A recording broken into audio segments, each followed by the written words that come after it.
me see how quickly I can get this done. 1, 2, 3. Ta-da! From the Kaiser Permanente Studios, it's SDH AM. John here, you there. Thanks for dropping by as you always do. And the chaos of the hair continues. Doesn't matter what a headset has on it. Headset can only do so much.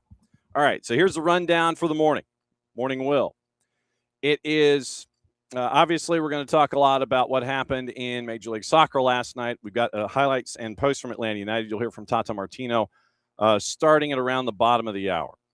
We'll go through the rest of Major League Soccer, go through the rest of everything going on from a news perspective, because there is plenty going on this morning, and we've got to get into it and let you know what's going on, because it is FIFA, it's transfers, and there's news or reports, let's put it that way. There are reports involving Atlanta United and an individual that we all got to experience in said World Cup. Yeah, we got rumors, Ricky, so we're going to get into that. David, good morning. So after our first guest, we'll get fully into Major League Soccer. We'll get into Atlanta United, get into the rest of the night, because we just like saying the word Planbeck. And then we'll go through the rest of your news and get you into everything else that's going on. Niko Moreno is going to join us at 10:30. And coming up, batting leadoff here in just a sec, we're going to find out about Barrie, Ontario, and MLS Next Pro with Peter Raco, President and CEO of Barrie MLS Next Pro and the Barrie Stadium Group, because the Young Reds are moving. And we were like, okay, we need to find out about this, considering that part of what we do has to do with MLS Next Pro, with our broadcast of Atlanta United 2. And the Twos kick off their home schedule coming up this weekend. Once again, I think it's 5 of 6 and part of 6 of 7. And we'll get you prepped for that to match up on the weekend with the NYCFC. But part of our mandate, once again, part of our journalism has to do with the stories of the day and getting an education on why a club wants to go from a university setting where they're paying rent and they're doing all these kinds of things at York. And now in 2 years' time, a stadium is going to be built in Barrie, Ontario. And this is going to be a full education for all of us. We're going to find out about Barrie separated from York, separated from Toronto, and all of the whys that are associated with it. And it's like, why here, why this league, why TFC, obviously the association with Maple Leaf Sports Entertainment, all those things here from the Kaiser Permanente Studios, because right there, it says right there, presented by Kaiser Permanente. So Kaiser Permanente Studios couldn't do it without them, and we can't thank them enough for all of what they've done to help us grow ever since day one. So that is everything that is attached to us. You always see a lot of Kaiser Permanente on us, but we can't thank them enough for having the faith and the trust in us from the absolute beginning. So that is why we are from the Kaiser Permanente Studios. So opening kickoff brought to us by our friends at Black Pitch Coffee and blackpitchcoffee.com.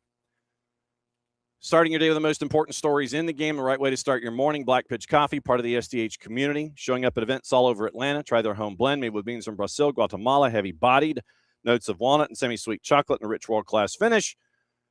Black Pitch Coffee, opening kickoff, brought to us by our friends at Black Pitch Coffee and blackpitchcoffee.com. I'm kind of skipping ahead to the story that we kind of need to keep an eye on here, brought to us by our friends at The Athletic, Colin Miller, Jacob Whitehead. International advisory bodies raised 7 notices relating to possible match manipulation from potential betting irregularities identified in the World Cup. Findings from the Group of Copenhagen. Beat 2, 3, 4.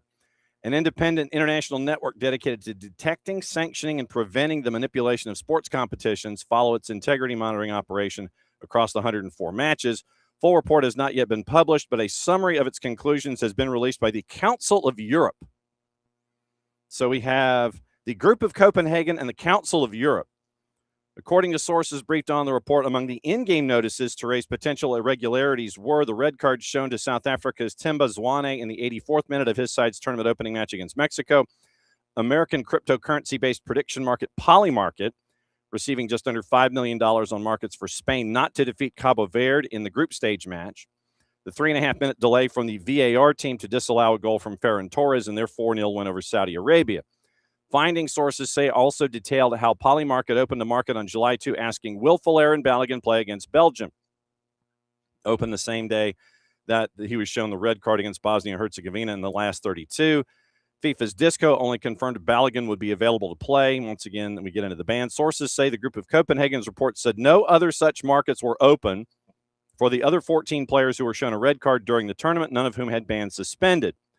Group of Copenhagen, which operates under the Council of Europe's Macolin Convention, a multilateral treaty which seeks to address fixing by changing international law, has said it has sent an official request for a written explanation to FIFA regarding the Balogun case. Athletic has approached FIFA and Polymarket for comment. Christian Kalb, a gambling industry expert who's worked with several governments on betting regulatory issues, has worked with the group of Copenhagen before, though wasn't a part of this report, and he told the Athletic irregularities flagged may be because of other factors aside from manipulation. Group of Copenhagen's op was conducted in coordination with the Integrity Task Force of FIFA, of which it and the Council of Europe are independent, are members. On Tuesday, the Integrity Task Force published findings reporting that, quote, no suspicious betting activity or indications of match manipulation in connection with any fixture, end quote, had been ID'd across the entirety of the competition. However, the group of Copenhagen detailed that 7 yellow notices, in quotes, were raised within its own monitoring of the World Cup per the group's definition. These notices are flagged due to, quote, several different indications of irregularities, which can include, quote, unexplained fluctuations in odds, rumors on social media, or source information, end quote. Green is normal, yellow is a slightly increased alert, orange is an increased alert, and red is the highest. And then Kalb told The Athletic their notices can be explained by atypical behavior such as changes in odds or hedging liquidities. There are many explanations that are not manipulations. And so Kalb went on to discuss what goes into that process. Group of Copenhagen estimates $240 billion placed in bets across the World Cup, approximately twice the amount from the 22 World Cup in Qatar. 15 matches were placed under increased surveillance, particularly during the final round of the group stage matches, and, quote, 12 major controversies analyzed in light of integrity risks.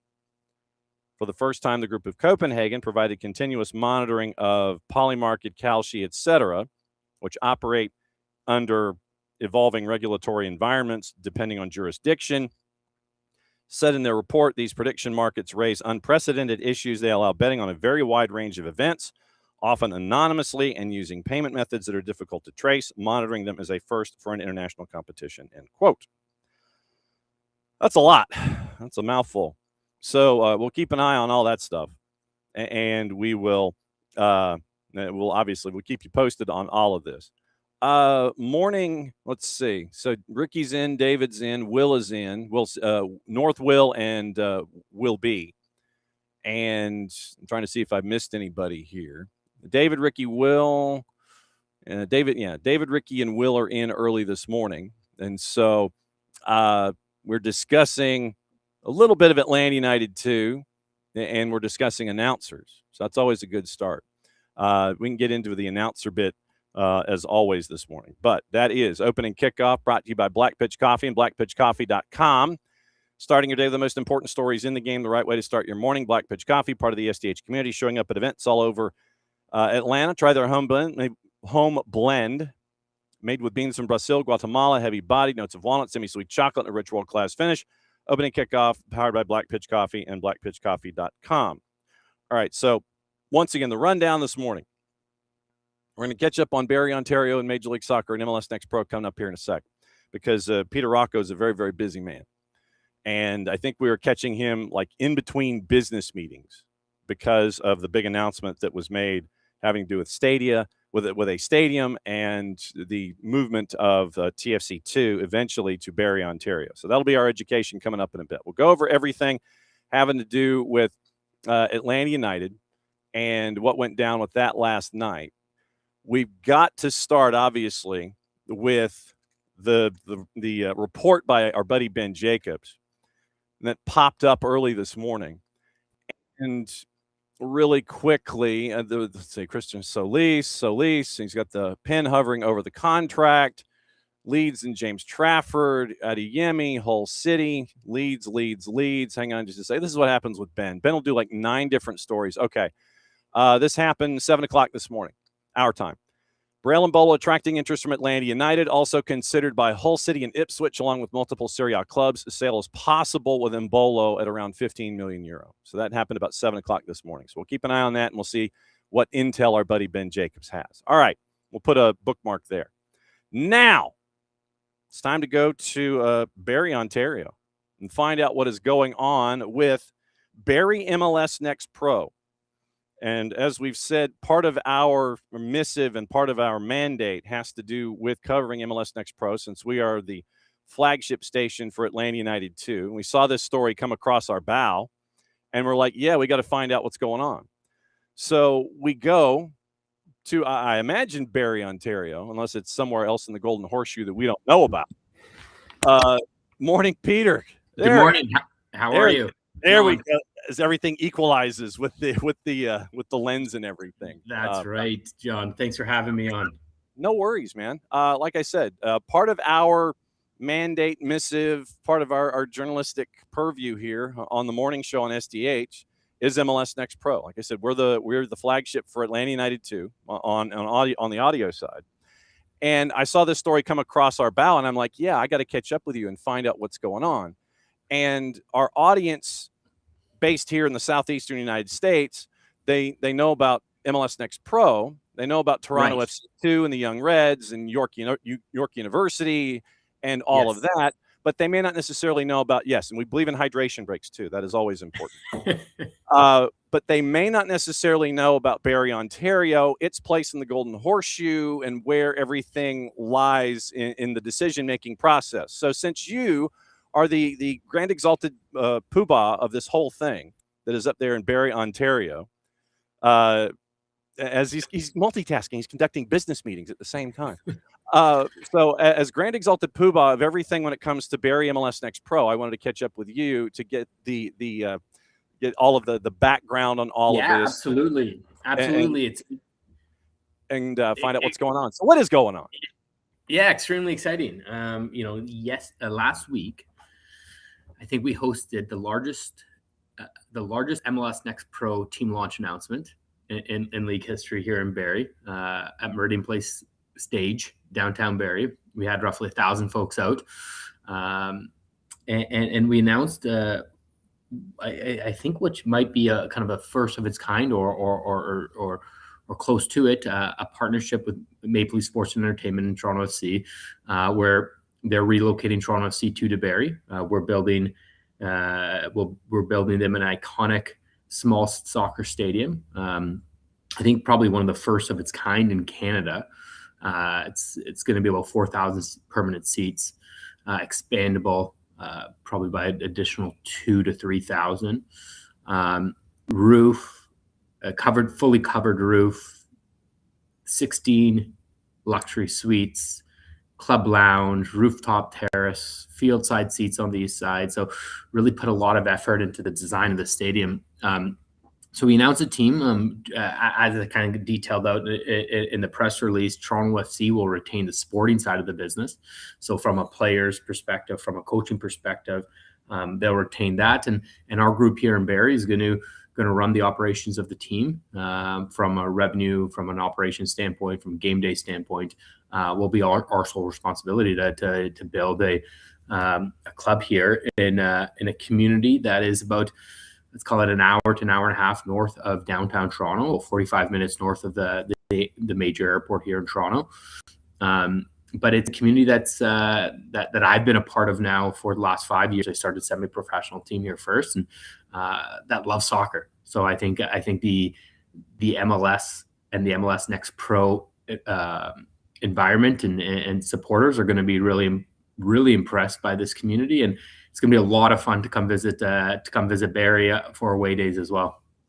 Yeah, you mentioned where it's 90 kilometers-ish, 55, 56 miles north of Toronto on the whole, and you fly into Pearson, and this way you get to avoid the QEW completely. You get to head north and not have to worry about the traffic patterns or anything like that. John, it sounds like you've been to some away days in Toronto.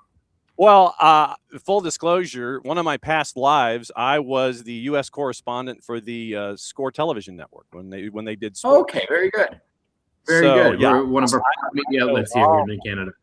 All about King Street and camping out and walking down to Gretzky Steakhouse, and grew up on CP24 in my impressionable years, and Gordon, and trust me, I probably know entirely too much than anybody about Toronto. Maybe more than me. But I wanted to ask about the buildup in this, because how Mhm. far back was the brain power to sit in a room with hermetically sealed glass and glass tables and matching chairs to sit there and go, yeah, we probably should A, build a barn, and B, it should be MLS Next Pro. How far back are we going here? Well, I started with a couple guys from the Canadian national team, Julian DeGuzman, Atiba Hutchison, Kyle Aaron, Janine Becky, and Daniil Henry, a semi-professional team in Barrie called Simcoe County Rovers. Right. We play the team still operates. We sold the team last year, but the team still operates. And actually, just congratulations to Simcoe County Rovers. They just won the women's division for a second year in a row. We saw some really great traction with the team. We won the Ontario Championships. We actually played against Toronto FC in the Canadian Championships in 2024. We brought a record 2,000 away fans to BMO Field in Toronto for that match that we played in the Canadian Championship in 2024. So I would say I think the idea started percolating that, hey, maybe we might really have something here that we can continue growing. Obviously at the League One level or this third division level and MLS Next Pro, completely different budgets and paths. So I think the idea started kind of percolating at that moment back in April 2024, but it really kicked off.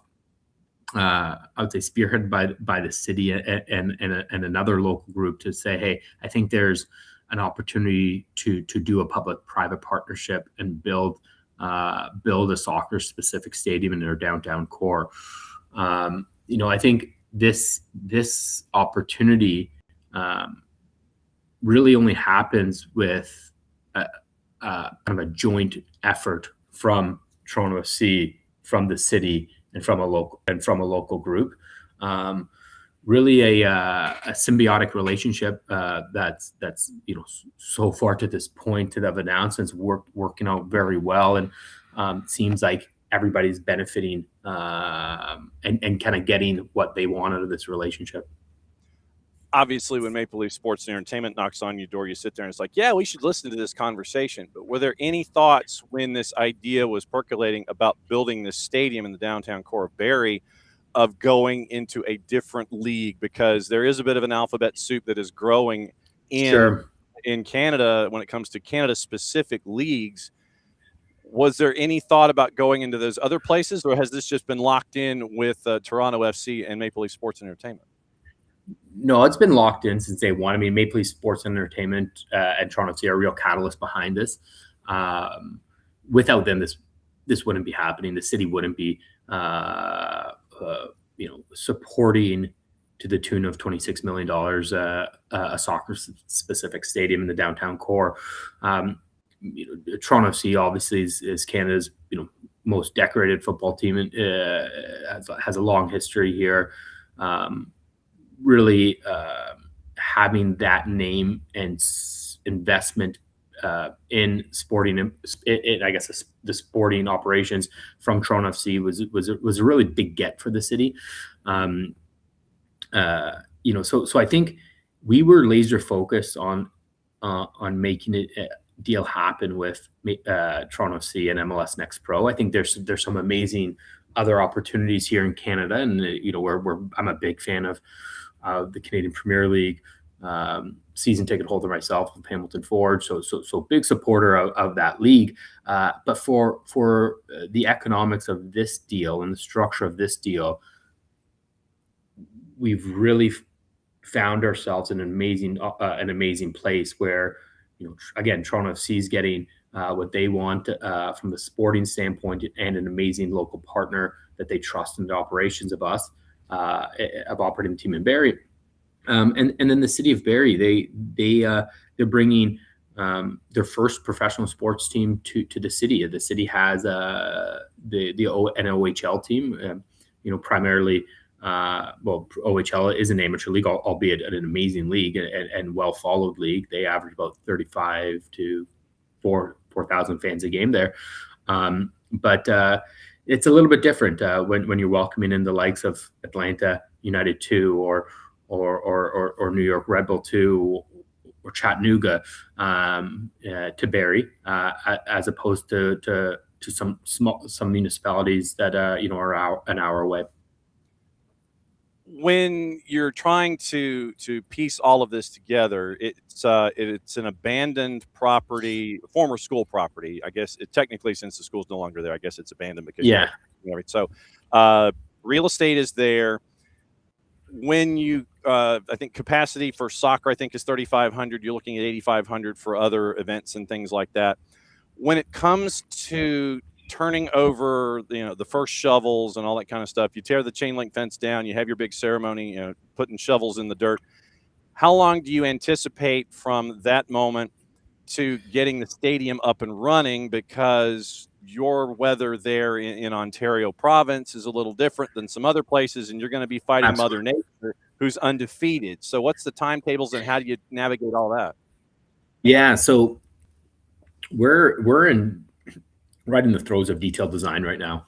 So you mentioned 3,500. That was the announced capacity. I think my hope is we can push that up to 4,000 or just over 4,000 permanent seats to give us a little bit more room to sell more inventory and tickets and probably build one of the mini first class environments in MLS Next Pro. We're going to site plan submission in August, which is important. That kind of really kicks off the call it official development process with the city. We're hoping to push some dirt and do some initial earthworks this year, and then have 2027 to really get the bulk of the building done. We'll then kind of bleed into 2028 with some final fixturing and open up well in advance of the 2028-2029 season. And so when you have a project like this, I always like to ask those individuals that are like right there on the front lines of a project. I know that there is a to-do list. You had the announcement last week. You had everybody with the scarves and the sound bites and folks that were there to see what was going on. That I can't wait to see the blended Barrie Colts, Barrie MLS Next Pro scarves. That's what I'm looking for. Yeah, very good. Well, John, I'll get you a dress after this, and you'll be the first one to get one. Sweet. 'Cause it's going to hang here in the office, and then the boss will probably steal it. When it comes to the to-do list, and I know that there it is. Yep, there we go. Right there. When it comes to doing something like this, I guess this is a two-part question. Have you Sure. always thought of yourself as a builder? Starting something from a brand new idea. Have you always been wired this way? And I know that there is a to-do list, so you can get to the idea of turning dirt and getting everything going. Where is that to-do list? Is it on a Google Doc? Is it on one of those big 6-foot by 8-foot dry erase boards that's got a bunch of different colors for, if green means revenue?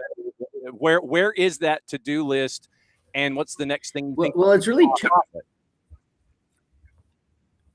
it's really twofold here, John, because we are not only running the operation of the MLS Next Pro team, but we're also leading the development of the stadium. So our group, it's kind of bifurcated into two: Barrie Stadium Group as well as Barrie MLS Next Pro. So the reality is we're launching a professional soccer team in a year and a half. On one to-do list. On the second to-do list, we're building a stadium. So I think the to-do lists live in multiple locations. We have a great team of on our ownership group that has a lot of history and development, which is helpful. But again, I just going back to my point, I think of it really as almost two separate projects that are happening simultaneously and are really married. The stadium development piece is much more about figuring out how to build this thing as quickly as possible and getting materials and contractors locked in and getting a site plan approval in and working with architects on that, which is a little bit more, I would say, of a science than an art. And then launching a professional football team in a community that's never had one at this level is more of an art than a science. We're looking to in terms of next steps and really what we're doing, we're going to be launching a season ticket or founders membership deposit program shortly, exclusive to kind of priority access registrations. We've seen tremendous influx of inquiries across the board. If you look at what Grand Rapids is doing with AC Grand Rapids and their program, our hope is to mirror that.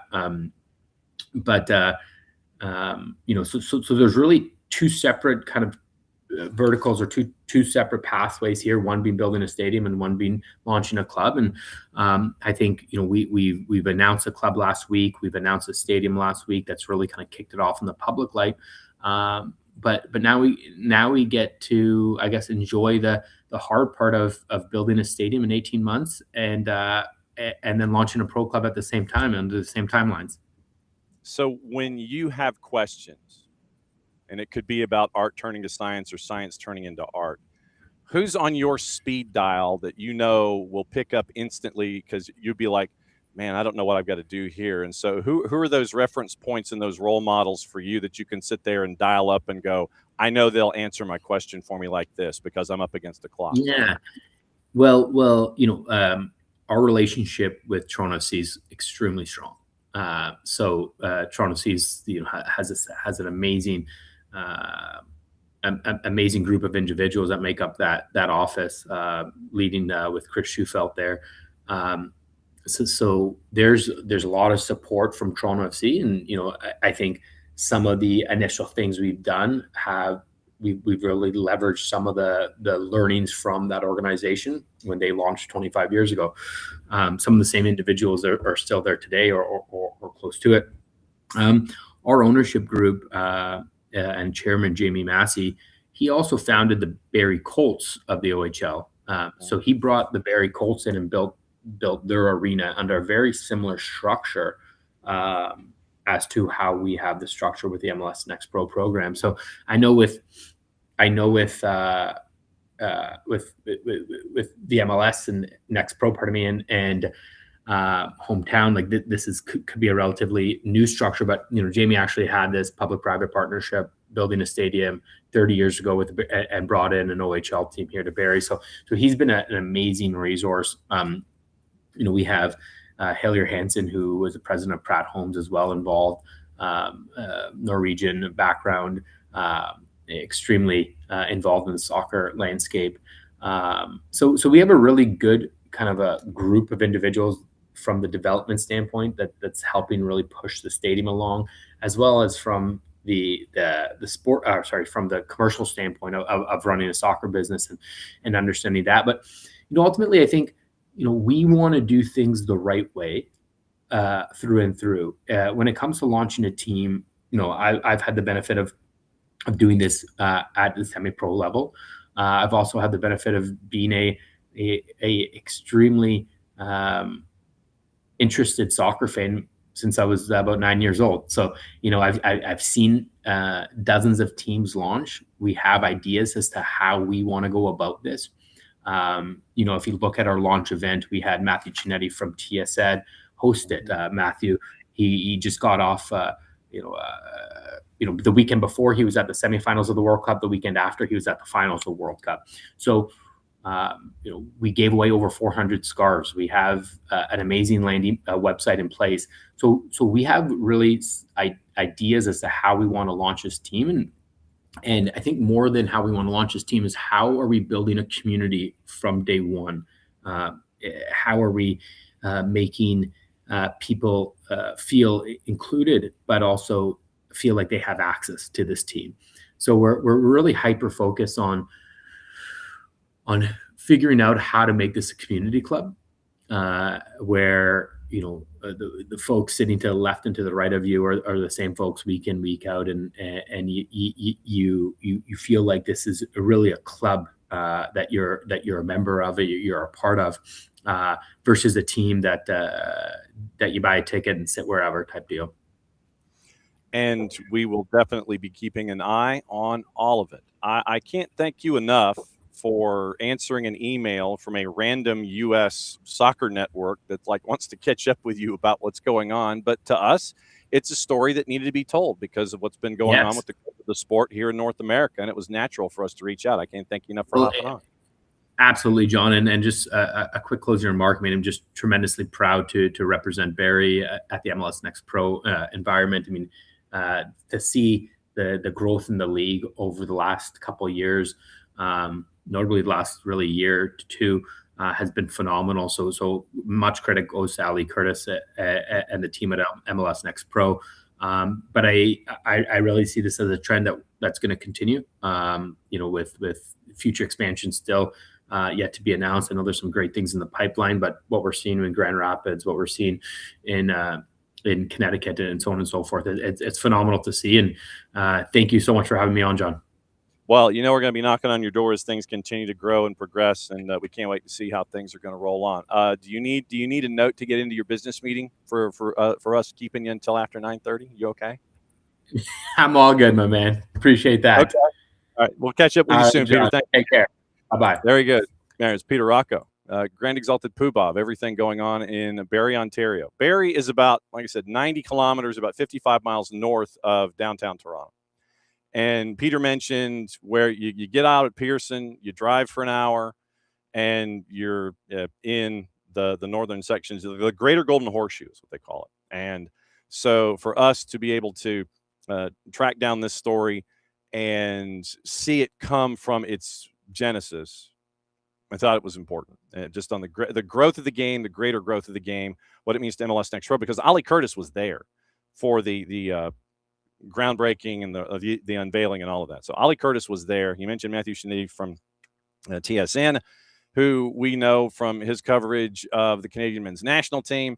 And like I said, just it made sense for us to reach out to be able to find out what's going on. And another one of those elements where you're building a stadium in a downtown core. 4,000, maybe, expandable from there, as Peter said, to larger points. 8,500, you can. The plan is for 8,500 for concerts, but you're thinking 9,000 if you can get to 4,000 seats and all the amenities and everything. So downtown core development and MLS Next Pro, Toronto FC2, eventually leaving the York University footprint and then working their way up to be a part of things in Barrie as a part of the association with Toronto FC, Maple Leaf Sports and Entertainment, and to be able to have that facility there. That's where Barrie, Ontario is with all of this process. So once again, thanks to Peter for dropping by and hanging out with us this morning to let everybody know what's going on as we are with MLS Next Pro. So that is kind of an elongated opening kickoff brought to us by Black Pitch Coffee and blackpitchcoffee.com. All right, let's get into Atlanta United, shall we? And yeah, and Will, it does kind of sound like Joe Davis. It's away from the city, from an MLS team, but fairly large for the league. And so it does seem that way. And I know that a lot of folks, in a Toronto area or in a large city, you're looking at, say, a distance of, so let's do this. So if we did Google Maps just as a way of doing things. So if we said and since Peter mentioned the airport, so let's go from the airport to, let's see. So if we go from the airport to the Fraction, how long are we talking? 35 miles. So from the airport to the Fraction's 35 miles. From the airport to the Turner Complex in Athens, it's 80. So if you're looking for something from the airport as a reference point, then it's probably, so if you're looking at 50 miles, I'm literally in between the two.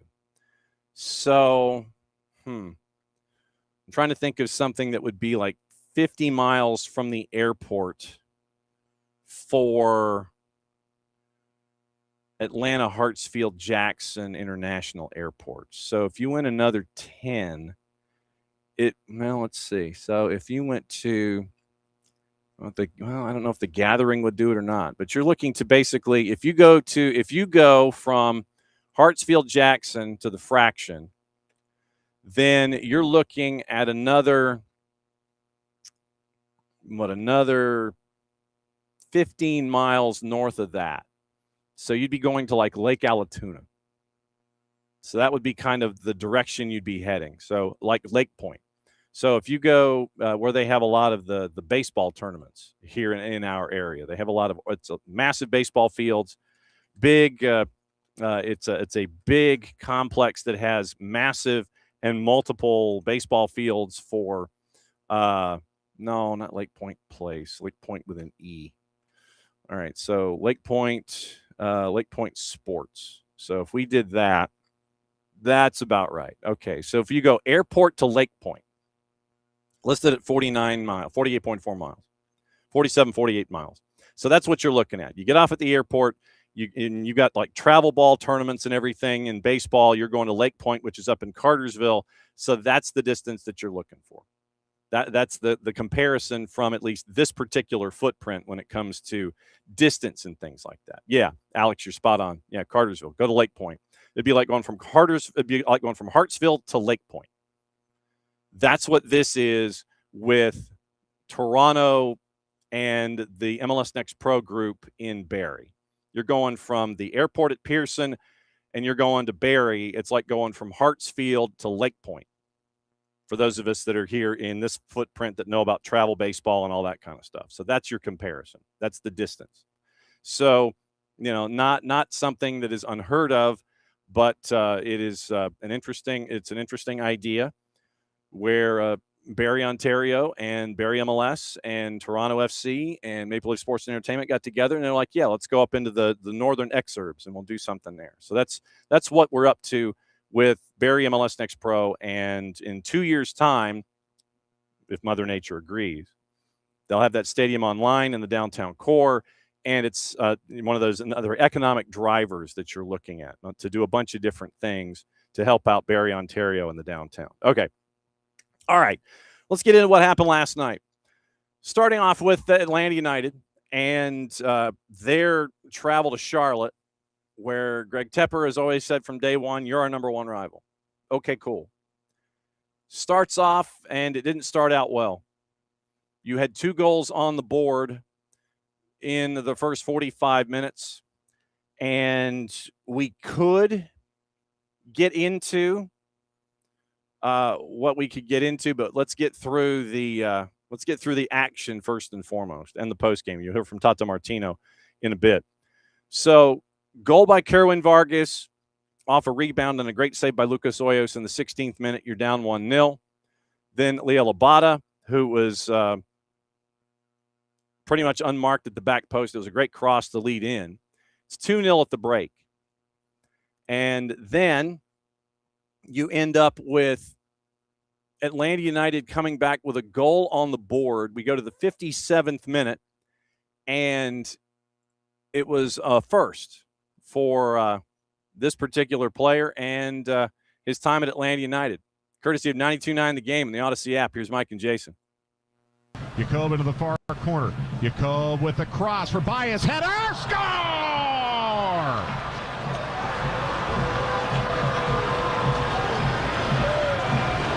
First Atlanta United goal for Elias Baez, and the lead for Charlotte cut in half in the 57th minute. And boos here in Charlotte. That's a little surprising. Really well worked by Atlanta. Fafa Pico drops in, combines, gets the ball out wide. It's good work from your number 9, Fafa Pico. And then a really well picked out cross from Jacob. He doesn't just blindly put the ball into the 18. He sees Baez making the late run, and the 2 young Argentine fullbacks combine to get Atlanta back into this one. So it's 2-1 at that point, and you get to Atlanta United chasing the game, sensing an opening. Charlotte just kind of seemed like they wanted to get out of town. With a 2-0 lead, it seemed like the second half they just wanted to get out of town. And it was their town. It's like, yeah, we just want this over with.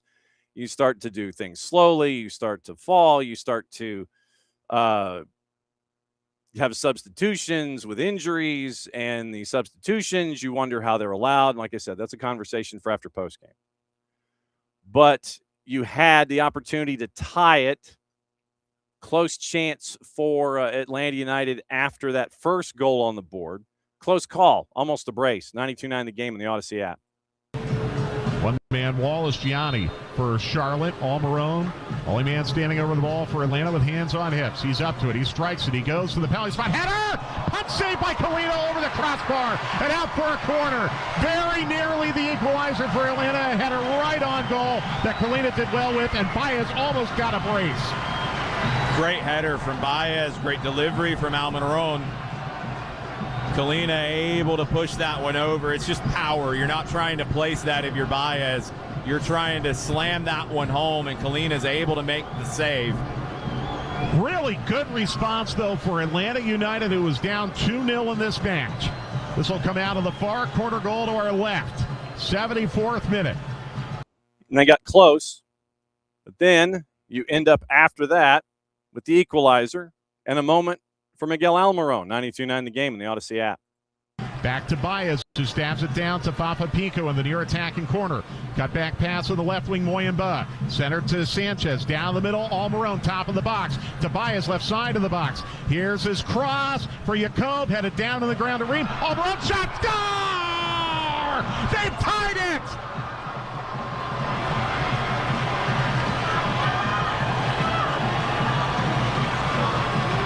Atlanta United comes from 2-0 down to equalize in the 77th minute. First goal of the year for Miguel Almiron. It wasn't pretty, but he scuffs it home with the right foot. The header back down to him. It's great work from Baez, who should get a secondary assist on it. I think it was Jacob who had the header down to Almiron, and he's able to scuff that one home with the right foot. And Atlanta United in the 77th minute now cancels the subs as Charlotte spots for the kickoff, but they're asking for a check. What are we trying to check now? Sergi Boyko really has no control over this game. Understatement. Mike and Jason, 2-2 draw. Like I said, if you thought that Charlotte was interested in just getting out of town in the 46th minute, and they really wanted to get out of town after the first goal, then they really wanted to get out of town after the equalizer. Just uninterested in playing. And you get out of Charlotte with 1 point when you were just adrift in the first 45 minutes. So you take with it the fight that was there. You sensed an opening. You get the point on the road. You're staying in Charlotte today. You're going to practice today and tomorrow, I believe, and then you're going up to Foxborough. I don't know if you're flying into Logan or to Providence, but it's a game against a very, very tough Revs team. First time this year that Atlanta United actually played on turf. And they go from turf to turf. They're going to play in Foxborough on Saturday night. So after the match, there's a chance to hear what Tata Martino had to say. Here's Jason's questions for Tata Martino after the match, courtesy of Atlanta United, their own selves. Just thoughts on your team's comeback in the second half. Tus pensamientos sobre la remontada del equipo. Es bastante similar al partido anterior. Creo que en líneas generales jugamos bien. En el primer tiempo ya habíamos creado 3 o 4 situaciones de gol. Me parece que era demasiada diferencia, 2 goles abajo, y en el segundo tuvimos la convicción para no desordenarnos y seguir jugando de la misma manera. I think it was pretty similar to the previous game where we played pretty well. I think that we created 3 or 4 good chances in the first half, but then we gave up 2 goals to go down 2 goals. And in the second half, I think we had the conviction to stay organized and to be able to come back. The way the game flowed, I saw that you had substitutions planned and then had to change them, and that happened multiple times. Could you talk through the changes that you were able to make and the changes that sometimes you had to make? Dice por los momentos del partido, tuviste que cambiar los planes. Sí, varias veces. Sí, si puedes hablar. Bueno, en un primer momento empezaba a haber gente cansada, necesitábamos empatar el partido. cuando estaba decidido por los dos primeros cambios empatamos, me parecía que no había que tocar nada en ese momento, por eso hubo tantas idas y vueltas con el tema de los cambios.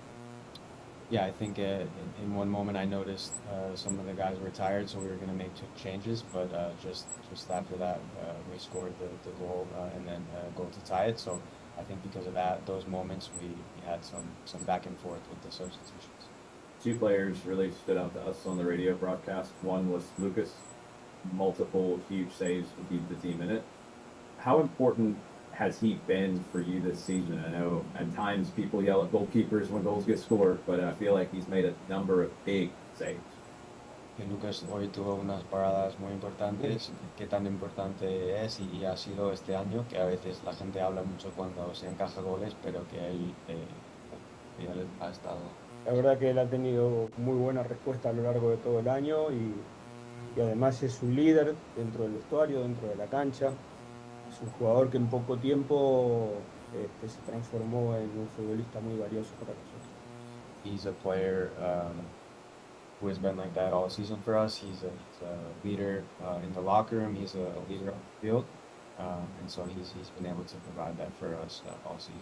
The other one for me was our man of the match, Elias Baez, involved in both goals, great defensively as well. How have you seen his progression from game one to now? Bueno, nosotros lo que tenemos que entender es que tanto Elías como Tomás, si bien son dos chicos que fueron refuerzo y que vienen con mucha expectativa, no dejan de ser chicos muy jóvenes que todavía tienen que seguir aprendiendo. Y la verdad que Elías hoy complementó un muy buen partido. Well, what we have to remember with Tomás and Elias is even though they were brought in to be reinforcements for the team, they're still two young players who are still learning and still growing, but today they had a good game.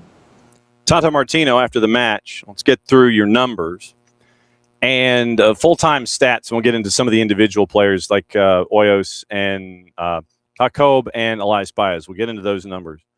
Stats across the board. 36 total shots. 24-12 for Charlotte, 9 on target compared to 6. 57 touches total in the opposition 18, 36-21. Charlotte led in that. Each team had 4 big chances. Atlanta United had 1 more big chance missed than Charlotte. 4 yellow cards, 3 of them to Atlanta United. Once again, total shots, 24-12, 11-6 off target. 4 blocked shots for Charlotte. Shots inside the 18, 18-10. And shots outside, obviously, 6-2. So then defensively, Atlanta United led in all the categories. 16-9 in tackles, 7-5 in picks. Had 3 blocks. 25 clearances compared to 12. 7 saves for Lucas Hoyos on the night compared to 4 for Christian Kalina. And it seemed like at times that there were more than just the 7 saves that were credited to Lucas Hoyos. But Hoyos on the night was he was second highest grade from our friends at FOTMob. Miggy was first with the goal, had an 8.1. Lucas Hoyos had 7 saves, 16 accurate passes, 4 accurate long balls, saves inside the box. He had 5 of those, 13 defensive recoveries, and had 1 chance creation on 39 touches, even won a ground duel on the night. With Baez and Jacob with a yellow card had a 7.4. Joint most defensive contributions with 11, in addition to the assist. 29 of 37 passing at 78%, 11 defensive contributions, 64 touches, had a cross and a long ball to his credit, 5 passes into the final third. Defensively, 11 defensive contributions, 8 clears, 2 picks, 4 recoveries, and he was 3 of 10 on his duels. Elias Baez on the night had the goal, almost had a second. 44-48 passing for Elias Baez, the 21-year-old from Argentina. 2 shots on target, 1 shot off. 65 touches, completed all of his crosses, and had the 1 long ball completion. 5 defensive contributions, 1 tackle, 2 blocks, 2 clears, 1 recovery, and was 3 of 8 on his duels on the night. Tristan Muyamba had a 7.8. He was up there as well with the the night that he had. Once again, joint most defensive contributions from Tristan. 90 minutes, 38 of 41 passing at 93%, 56 touches. 11 defensive contributions, 5 tackles, 3 clears, 3 picks, 4 recoveries, and only lost 1 duel on the night.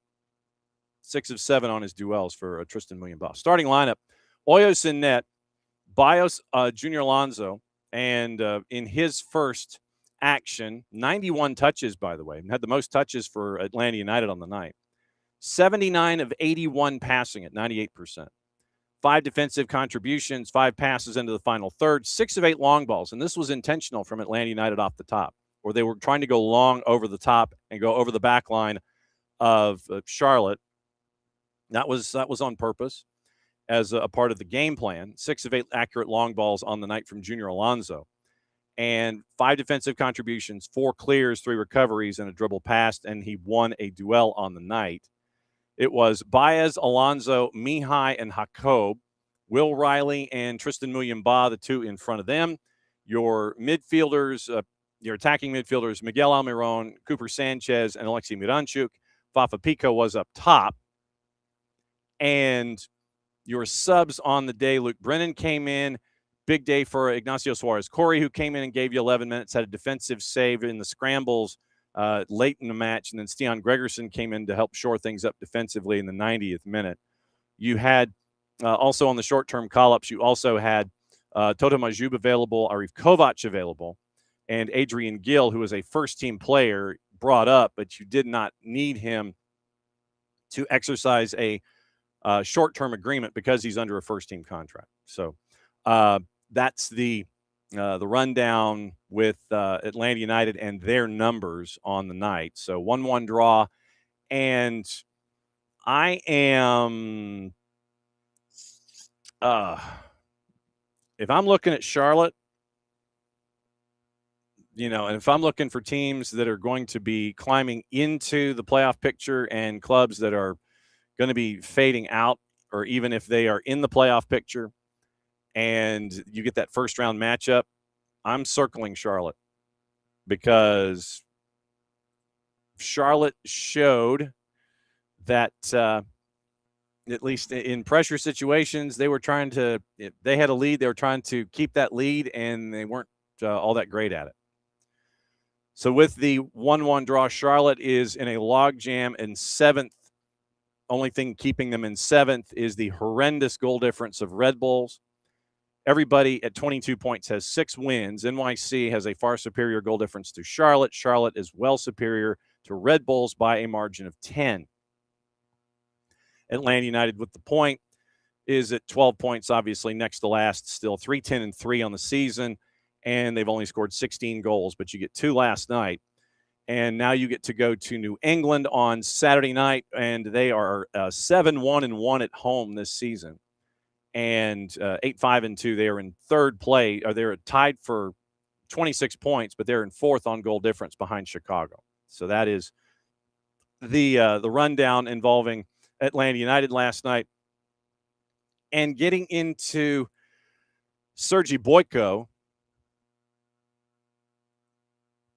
I don't know what he was thinking. I really don't. There were times where I had no earthly idea what Sergi Boyko was thinking. He was in the way 5 different occasions. His angles, we need to get him to have a discussion with our friend Kevin Hewitt. And Wiley will be getting into Messi and friends here in a bit when we go through the rest of Major League Soccer. Yeah, I don't know what Sergi Boyko was thinking. The calls were not consistent. The VAR, and this is another aspect of the match in and of itself. We always talk about game state and how things can change. The goal in the 16th minute should not have stood. Actually, this is just me. Going back to the 16th minute, you have Ashley Westwood karate kick Elias Baez inside the 18. Baez goes down. And I mean, Westwood, I went back to watch it. After Jason, and I had multiple devices, but I went back to watch Ashley Westwood basically karate kick Elias Baez inside the 18. Baez goes down, no call. Then you're coming back the other way in transition, and you eventually do score. Oh, well, expediter Ray 4. No, well, if you show up on a place where I can eliminate you, actually, no, I can't eliminate you because I can do this now. Add to restream block list. Yes, I can do that. I forgot I could do that. Coming back the other way, obviously it transitions into the Vargas goal, and VAR decides that they want to look at Will Riley and a possible violent conduct red without even completely ignoring. I mean, they completely ignored what happened at the beginning of the play inside the Atlanta United 18. Literally, you had just an absolute karate kick, and I think if Elias Baez had stayed down and perhaps accentuated what happened and reminded everybody that it was, in fact, a karate kick, it wasn't even part of the review. It was not even part of the review in VAR. The only thing that was reviewed in VAR after the goal was scored by Kerwin Vargas was Will Riley and his contact for violent conduct. Everything that happened at the beginning of the play, where if you go back, 1535 is the time code, the game code. If you go back and look at 1535, you literally will see Ashley Westwood take his right foot and karate kick Elias Baez in the side of the head. And if you're not looking at that, and I know that looking at Riley, it could have been a red if the tenor of the match was, if it was called in a certain manner to be consistent. If it was consistent with other things, it could have been a red if you had been consistent in all these other calls. But to that point, you don't even review Ashley Westwood kicking Elias Baez in the head. Should have been a high boot inside the 18. Play should have been over at that point. Foul inside the 18. Westwood gets a card. Should have probably been a penalty for Atlanta United at that point. Westwood's contact with Baez wasn't called. You come back the other way. Will Riley gets contact in the transition going back the other way. And they look at that as opposed to what happened before the play started, before the transition moment started, which created the transition.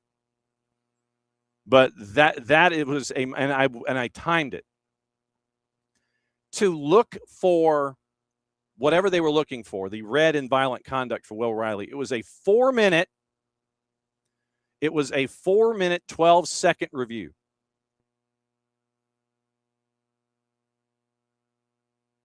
Four minutes and 12 seconds. From the moment that you see Sergi Boyko go like this, and he does the monitor look, if you take it from there as he's getting notification from upstairs to go look, it took 4 minutes and 12 seconds for them to decide that it was a yellow on Riley and not a red.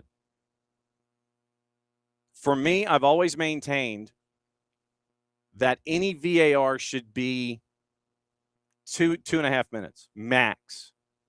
Because if you get past a certain point, you're looking for something. 90 seconds, 2 minutes, 2.5, somewhere in there. If you can't find what you're looking for, you call it. It's a pitch clock. You're done. You can't sit there and try and Zapruder everything, which is what they were doing also, because if you were looking at the review, and I'll go back and look at it again and see if my recollection is correct, you literally are freeze framing, and Wiley, to your point, spikes to the fib and the Achilles. But you're not supposed to look at stills. You can look at it to add to your evidence, but that's not supposed to be your primary. Like I said, we don't know what the VAR was thinking and what their thought process was. All I know is it took 4 minutes and 12 seconds from the time you go like this to the time the decision is made that Riley gets a yellow and not a red, when you should have been looking at the play that started the whole thing, which would have meant that everything coming the other way was moot. Because the foul that started the play was Ashley Westwood's.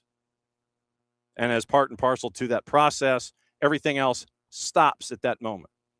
But for VAR not even to look at that, for Sergi Boyko and all of his calling and this crew, I don't know. But for VAR not even to go back and look at Ashley Westwood and instead look at Will Riley first, that is a larger issue for me in this. I think that it should have been a penalty for Atlanta with a kick to the head in the box inside the 18. It would have been 1-0 Atlanta in the 17th minute instead of down 1-0 shortly thereafter. Like I said, we always talk about game state and things like that, but we always want to point these things out because we want the game to be better. And when you have a performance from the crew that you had inside, upstairs and downstairs last night, we got to talk about it.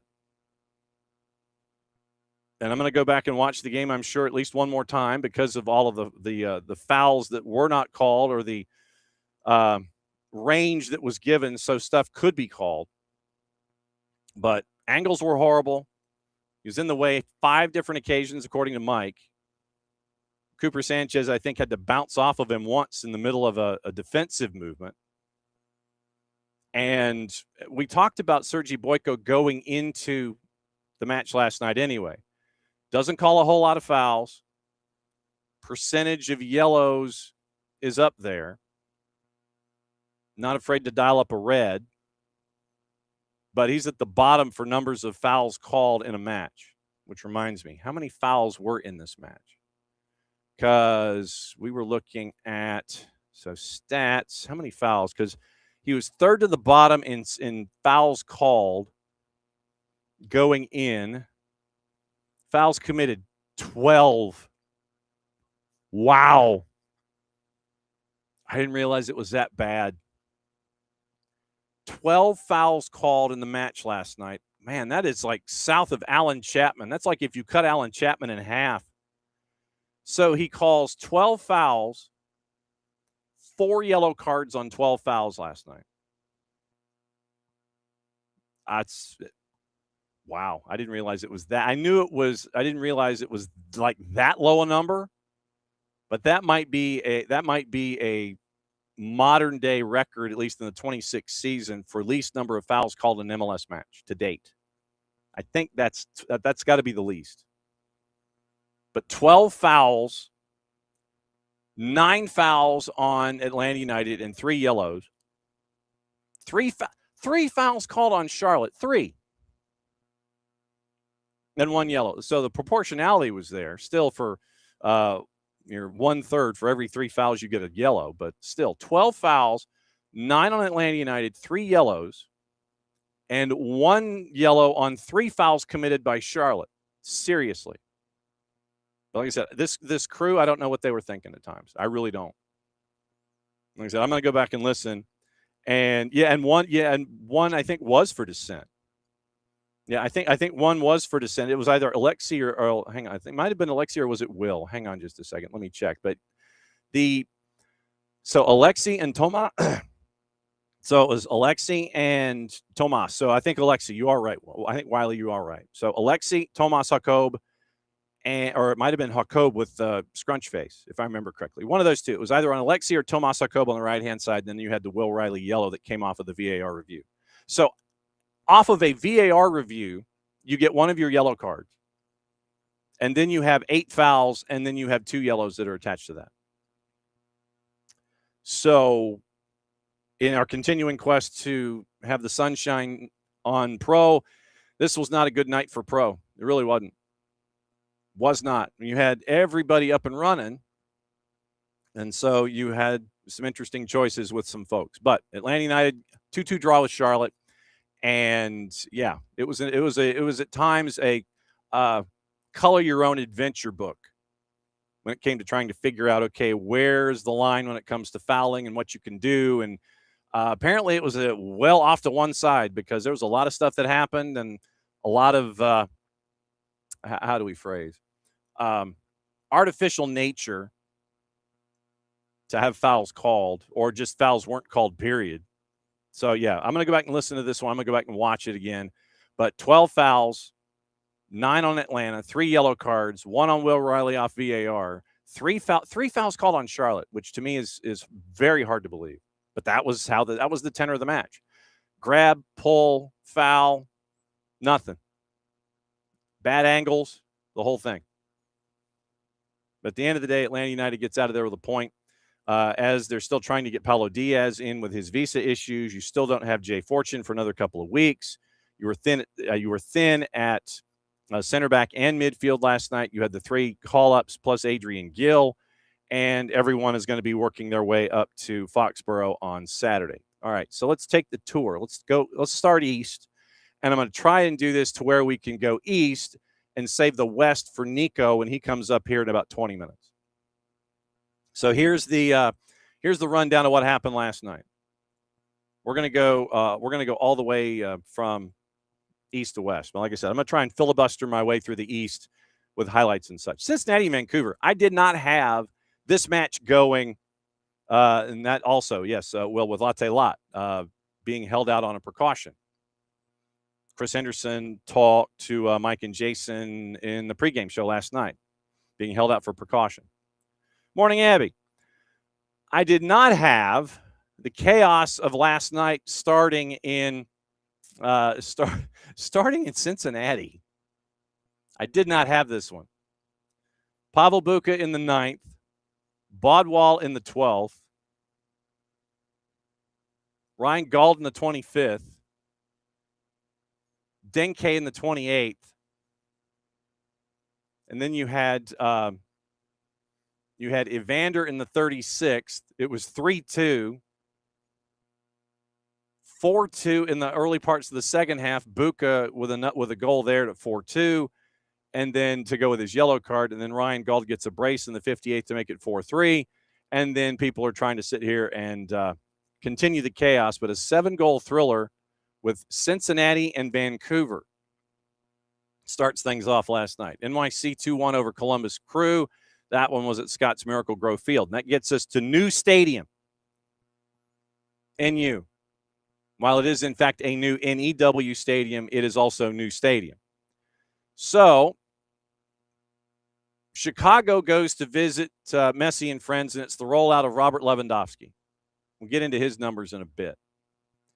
So, you have possession early on from Messi and friends, and they're trying to build out of the back.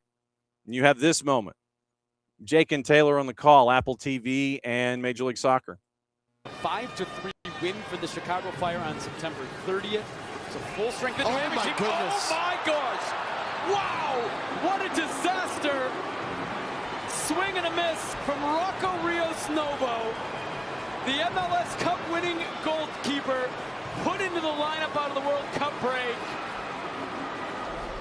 At a very young age, you teach players that when you play the goalkeeper into an action, you always play the ball to the width of the goal in case the goalkeeper misses it or mistouches it. But this is inexplicable. Ian Frey passes the ball at a decent pace. That just can't happen. A little bit of pressure from Lewandowski, but a massive mistake from Rios Novo. And so that was 1-0 on the own goal from Raco Rios Novo. And you go from that own goal to Luis Suarez from the spot in the 27th. He gets a brace in the 51st. Then you end up with Dejane scoring in the 67th minute. So it's 2-2. And in a lineup for Messi and friends that did not have either Rodrigo de Paul or Lionel Messi and will not this weekend. Reguilon, Mikael, Ian Frey, Facundo Moura, your back 4. Segovia, Yannick Bright, David Ruiz, your midfield 3. Silvetti, Berterame, Luis Suarez, El Pistolero, that was your front 3. Bench, Noah Allen, Dane St. Clair, Cesar Badia-Reda, Ian Urquidy, Daniel Pinter, Diego Rey, Daniel Samala, and Preston Plambeck. If you had Preston Plambeck on your fantasy team, good on you. It's a good, cheap pickup. And we just like saying Preston Plambeck. A bit more precise in their counterattacking moments. I think it suits him. Sitting low in a block like this against Miami is not smart. Oh, Suarez and Bertarame again. Brady to save. Plow back.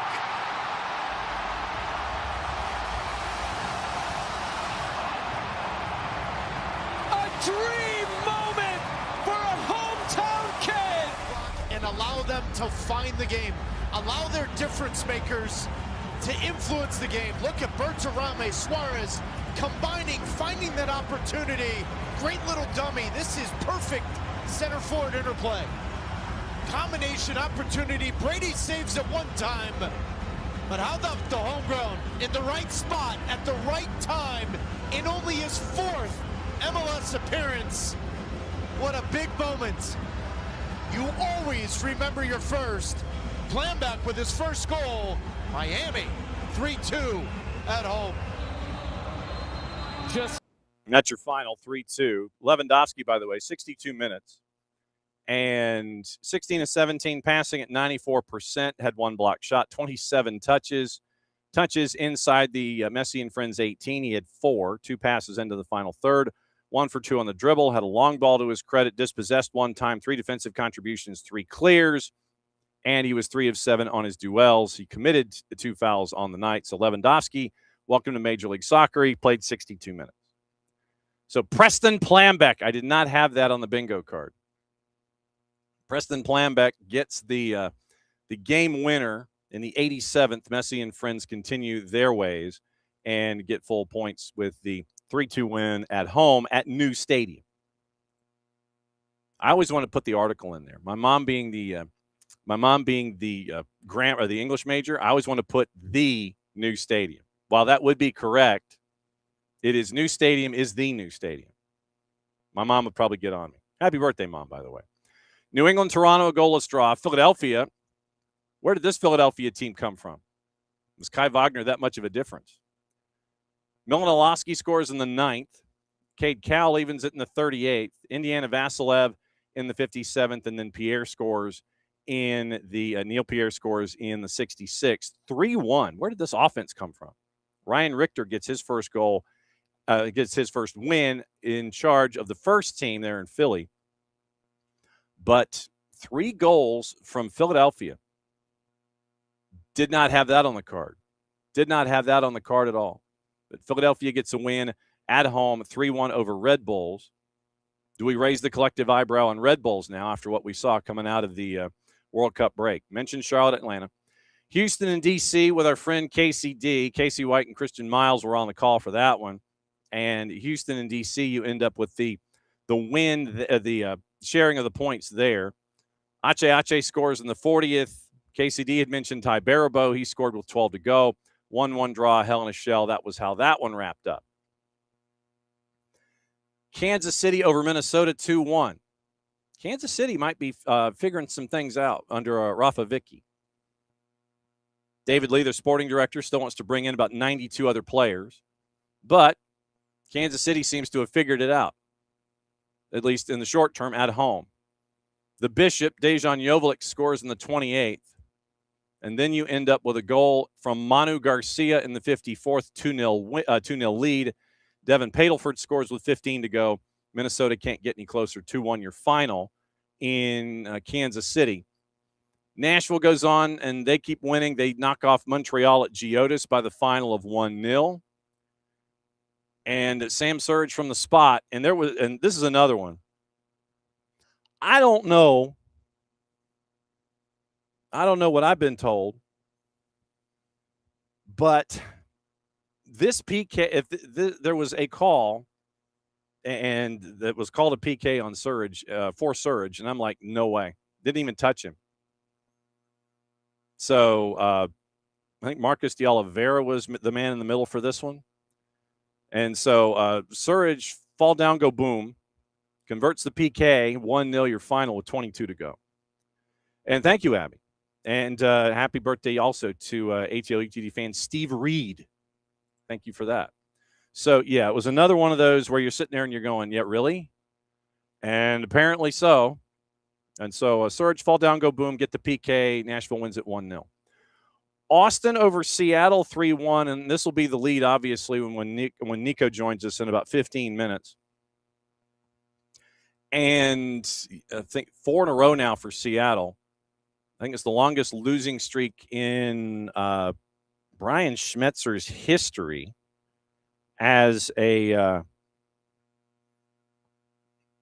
as manager. I think this is his longest. And hang on, I'm trying to figure out now, where was my email here? Perhaps, possibly, perhaps not there. I don't think. Was it here? Yeah. Okay. So 4th consecutive regular season defeat. First time in Brian Schmetzer's decade-long tenure that the club has lost 4 in a row. Outscored 11-2 over the stretch. Jackson Reagan gets a late red, and so he's going to miss what's going to happen on the weekend. Colorado shuts out San Diego. I can't, if they lose, I can't quite say it as our friend Adrian Garcia Marquez. Loic Williams gets a winner at 90+6. So Colorado gets the Duke there over San Diego FC on the road. And then that lends us to the other starts that were late, massively late. St. Louis over LAG, and Furuhashi is inbound for LAG, and they're going to need him, considering they got rid of with Gabriel Peck heading to South America on the $8 million transfer. LAG gets a goal from Lucas McNaughton, gets another one from Marcel Hartel Holiday Inn. 2-0 at the break.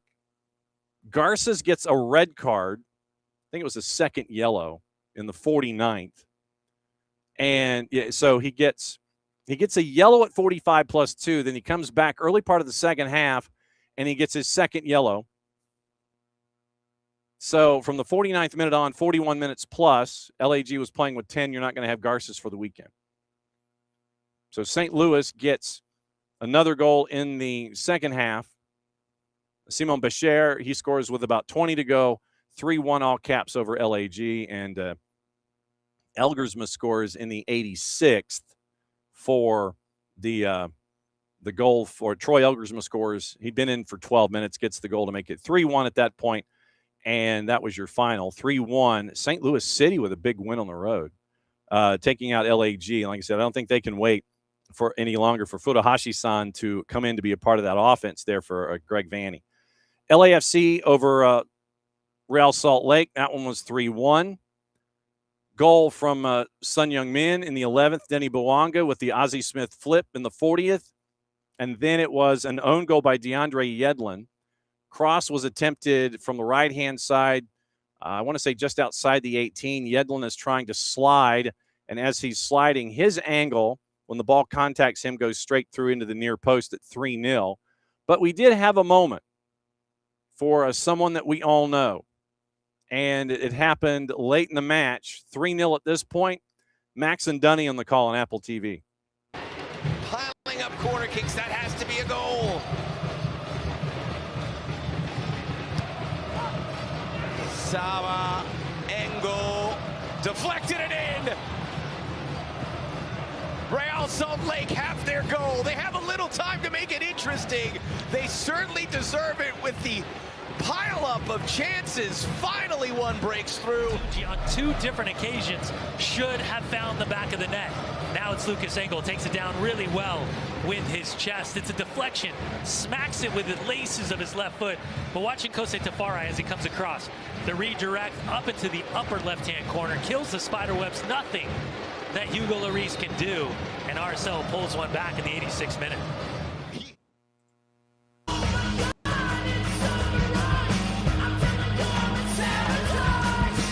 And we had to do that because Saba got the assist off the corner kick. At least he should have anyway. So it's 3-1. LAFC with the win. It was 3-0. Engel gets the goal in the 86th off the Kosei Tafari deflection. 3-1 your final. And LAFC gets full points. RSL on the road. Portland and Dallas, a 2-2 final there. And then Orlando and San Jose in MLS After Dark. It was the beginning of an era. I feel like the only thing missing is like the trumpet fanfare and all this kind of stuff. Beginning of an era for the purple team. So, of course, the guy's got to score, right? The two in midfield, they know they have to match up with the two against them, and Brian Ojeda and Edward Atuesta. It's a poor giveaway. Yeah, Ellis into the path of Griezmann, opens up and scores!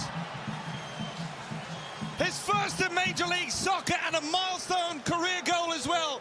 That is number 300 across international and club games for that man, Antoine Griezmann. Decent spell to start the second half off. It's just a really careless giveaway from Ricketts. Good pressure from Orlando City, but this little giveaway, and I love the presence of mind from Justin Ellis, a player that he grew up idolizing. He provides the first assist for Antoine Griezmann, who dispatches this finish so well. Sidesteps the defender, the calmest of finishes, so much composure in the final third. Nothing Angus Gunn in goal can do to deny the number 7 shirt from getting his first in Major League Soccer. Griezmann scores. Purple team wins in San Jose. San Jose put up a clunker last night. So that was the rundown of all of the matches. We do have some reports and things to get into. You've also got, hang on just a second, I want to do this in order here. FC Dallas has signed 15-year-old YNT attacker Benji Flowers to a homegrown deal, plus a pre-agreed transfer to Chelsea when he turns 18, according to sources. I'm going to say this right now. Stop sending your kids to Chelsea. Don't do it. I know FCD, basically, this is like a sign-in trade. And you signed him, and then, Chelsea's interested. Now, and the amount of which I'm wondering if it fluctuates because of in-game accomplishments or what have you. Performance-based metrics is what I was looking for. But don't send your kids to Chelsea. Just don't. You're going to be like one of 900. Benji Flowers goes walking in 2.5 years, and he'll go to the training ground at Chelsea, and it's like when you go into your favorite dessert place, and it's crowded, and they have to activate the numbers machine. You got to take the ticket. Benji Flowers probably at this rate would be like number 428. And he's waiting for his assignment to Strasbourg or whatever, because, unless he's gangbusters in the next 2.5 years, he's probably going to somewhere else in the chain of Bowley Clear Lake. Don't send your kids to Chelsea. Don't do it. Don't do it, people. And I say, and I'm saying this just in general. I'm not saying it because of the idea of I'm not a Chelsea person. We can look at the evidence from Caleb Wiley. Injuries aside, we can still look at what, Caleb Wiley, or literally all Chelsea wants. What all Chelsea wants to do, they want to have all the toys. That's all they want. They want all the toys. And, they go wandering into, they go wandering into like FAO Schwartz or Sharper Image or whatever. I guess it would fit if it was Chelsea and Sharper Image. And it's like, well, I want the radio controlled helicopter. I want the vibrating chair. I want the lava lamp. They literally go into a frickin' Sharper Image, and they want to buy everything, even if they don't need it. So Chelsea apparently is picking up Benji Flowers at the time he turns 18 on basically a sign and trade or a sign and flip with FCD. I mean, I hope it's good money for FCD for their own coffers. But seriously, stop sending your kids to Chelsea. Just don't do it. I need the more you know drop. That's what I need. But literally, just don't do it. Just stop. Stop. Stop. Just don't do it. Oh, anyway. Okay. So you got that one on the board. And then also NYCFC is nearing a loan-to-buy deal for 20-year-old Palmeiras forward Luigi, GHI. Includes a $300,000 loan fee through 2026 and a $6 million purchase option. And this comes as the club rejected an $18 million bid for Nicolas Fuentes-Mercado, who has requested a transfer. Colorado Rapids center back Lucas Harrington at 18 became the youngest MLS player to start a World Cup match, returned to Colorado after starting against Paraguay. Several top European clubs are reportedly showing transfer interest. That's from the Denver Post.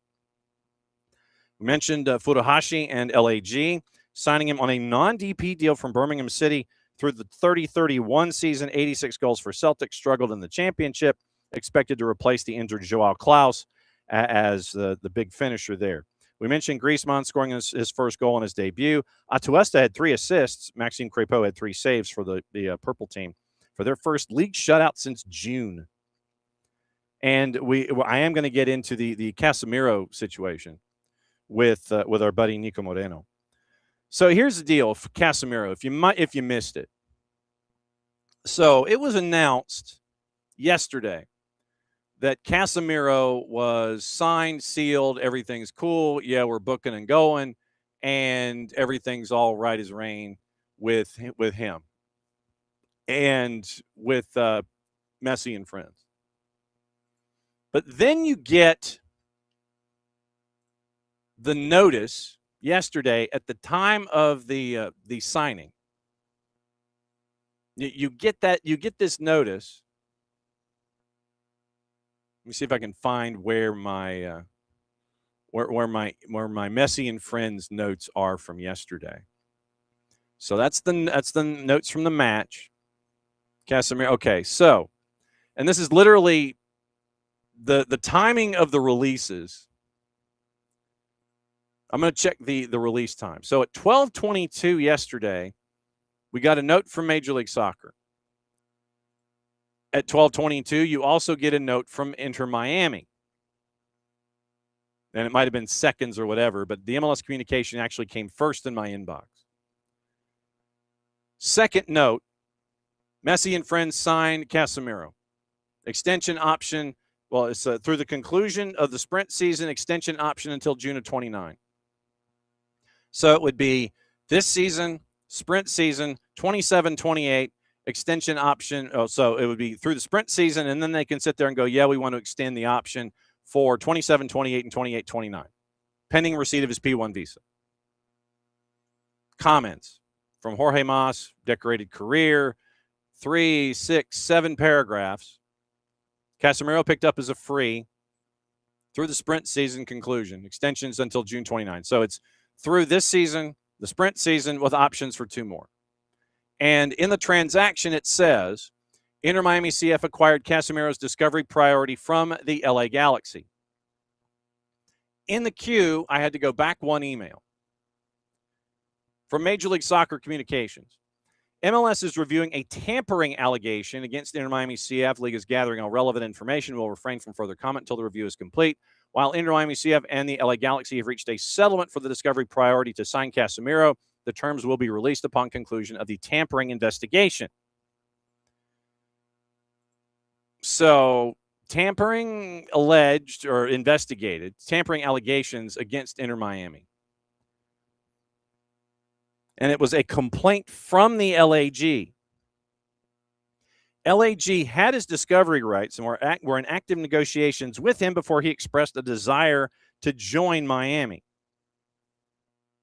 And Major League Soccer is withholding the terms of the settlement until the investigation is complete. And so with MLS, now this is from Tommy Scoops at The Athletic, Tom Bogert, accused of tampering for allegedly circumventing the discovery rights in Major League Soccer. And we know what discovery rights are. It's dibs. It's dibs. That's all it is. It's silly. It's dibs. And it's a way to put a price tag on somebody that you got dibs on. Even if you might have no interest, might not have any interest in signing the player long term. You've got his dibs. You've got his dibs rights. So therefore, you can sit there and hold a price tag over the dibs rights if somebody really wants them. So, hey, what's it worth to you? That's literally what discovery rights are. It's dibs. LAG had dibs on Casemiro. Casemiro expresses an interest of going to go play in Miami. tampering allegation coming from LAG to the league office about circumventing the discovery rights idea. But he said he wanted to play with them, and he doesn't want to play with us. League, hello, help us out. We got dibs on Casemiro. But he says publicly, I want to go play with Messi. Then you figure out a fee, and it's all done. LAG, none the poorer. They had dibs rights on Casemiro. Casemiro says, I want to go play in Miami. How different is that from any other athlete in any other sport? I don't want to play with this team. I want to trade. I'm going to sit. I want to trade. So you have that going on. Teams can put up to 6 players on their discovery lists. I'm just going to call it dibs. I mean, for lack of anything better, it's dibs. I'm sorry. Teams can put up to 6 players on their dibs if multiple teams make claims for the same players allocated to lists on a first-come, first-served basis. LAG had dibs, meaning no other MLS team could make contact with the player while they were in negotiations. League's investigating LAG's claim that Miami circumvented the rule. According to Bogert, yes, Galaxy were in negotiations with Casemiro, felt confident about signing him until the player expressed he wanted to join Inter Miami instead. Recent example. Remember Marco Reus? LAG seems to be at the focus of all of these. Remember Marco Reus? Remember who had his dibs rights? Charlotte. You think for a second and a half, Marco Reus wanted a tinker's dam to do with anything in Charlotte? No offense to you, Charlotte. But would Marco Reus want anything to do with Charlotte? Coming over here to Major League Soccer, would he want anything to do with it? I'm guessing not. So basically what you do, if you're Charlotte, you dibsed Marco Reus. And so then LAG signed him, making him an offer that made him a DP, wound up signing on a non-DP deal, meaning Charlotte offered more, but the player wanted to be in LA. Galaxy had to pay $400,000 in GAM in order for the chance to sign him, and that should, and according to Bogert, that is what he thinks to be a record for that kind of a transaction. Typically, discovery rights, according to Bogert, traded for a more standard $50,000 GAM fee, but if rights holding teams make a genuine attempt to sign the player, a slightly larger fee can be negotiated. As long as the club is viewed to make a, quote, genuine offer, they're not required to relinquish the rights.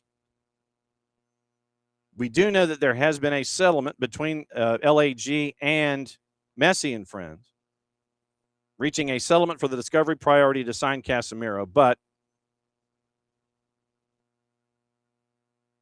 at the end of the day, it's going to be Casemiro and the idea of LAG sitting there going, well, we wanted to sign Casemiro. We had dibs. We wanted to sign Casemiro. Did Casemiro say he wanted to come and play for you at any part of the negotiation? A player and his agent grouping, entourage, whatever, I would imagine that they have the prerequisite or they can change their mind. Nah, I'm not feeling it anymore. And then literally, this is all you've got to do is create plausible deniability in all of this. If Casemiro is like, just not feeling it. I appreciate everything we were doing, but I'm just not feeling it anymore. I want to go play in Inter Miami. That's basically it. So do not be surprised at the end of this investigation, you have some kind of plausible deniability involving Messi and friends and Casemiro and his non-desire to go play at LAG. LAG gets paid probably more than the $400,000 that they had to pay Charlotte so they could get Marco Reus. So the dibs rule in general is silly. Because literally you could sit there and go, well, I want discovery rights on Jude Bellingham, and I want discovery rights on Kylian Mbappe, and I want discovery rights on Michael Olise, and I want discovery rights on, you name a player. I mean, Vozinha.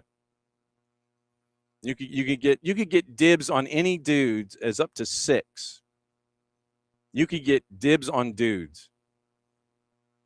as silly as this is, it is from a moment when you're sitting at a table and you're going, I think we should have dibs on Marco Royce. I think we should do that. And so Charlotte puts Marco Royce on a dibs list. In Major League Soccer parlance, it's called discovery rights. I'm going to bring Nico in.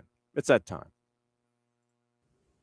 Nico, I've been venting about discovery rights this morning because of the Casemiro situation. And I was explaining to people, basically it's dibs. You remember when we're growing up and we're like at either at the store or we're looking at food, and it's like, I want to sit in the passenger seat of the car. I've got dibs on the passenger seat. I've got dibs on shotgun. I've got dibs on dessert. I've got dibs on this. That's basically what discovery rights are. It's dibs.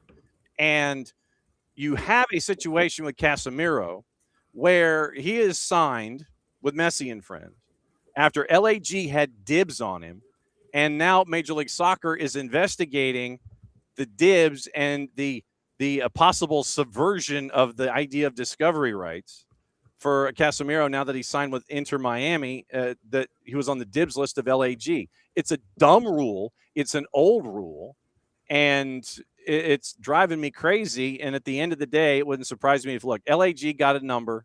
They're happy with the number, and Messi and friends might, have to have some less numbers on their dibs list going forward at the end of this investigation. It's a dumb rule, and we're having to be subjected to it again.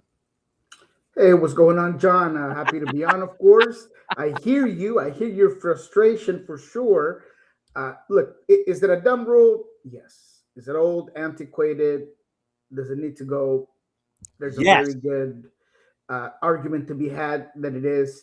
But at the end of the day, it's a rule. So if you have agreed to it previously and, this sort of arrangements is what I like to call it, between owners of clubs in various leagues, maybe not like this one, but there are arrangements and rules that owners agree to. And if you agree to it, then you got to follow by that rule. They're all under the same playing field, and that's what I want to make sure that it gets clarified, right? I mean, you can't complain about talking to a player without first arranging that conversation with the club, if those are the rules, right? I mean, at the end of the day, that's what happens. So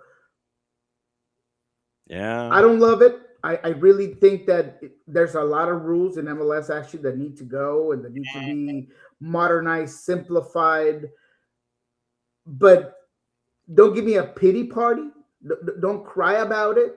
If you knew what you were kind of going for, you knew exactly what you were getting into when you decided to be part of the MLS. And so for a team like Inter Miami that usually gets their way, well, hey, so sorry if you're getting some scrutiny and some pushback just because that's just the way of the world. I mean, it's like that firstborn of yours that you've been saying yes to forever because he was the only one, and now he's got to share the toys, and now so he doesn't like it. That's my only grief with it, that Inter Miami is now one that should be complaining about absolutely anything.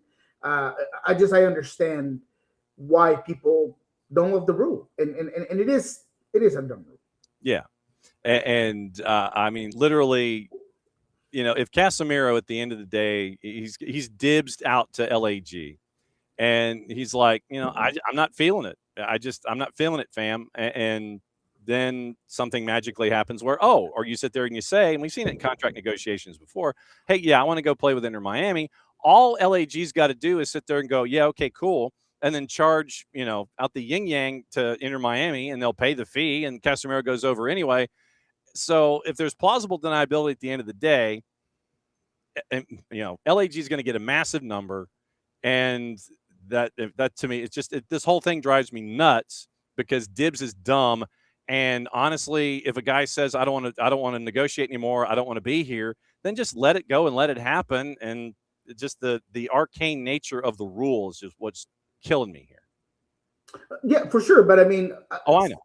Let me play devil's advocate here. Just how would you feel if other people are benefiting off of this dumb rule that you decided to put on, that just by putting a name on a list, I can get X amount of GAM or whatever draft pick, or any sort of resource that I need for my club, and then all of a sudden somebody else is just going around it, and I all of a sudden don't get that resource when I see that name that I decided to put on here, So it's again, it's not, the problem is not the situation, is the rule that needs to change.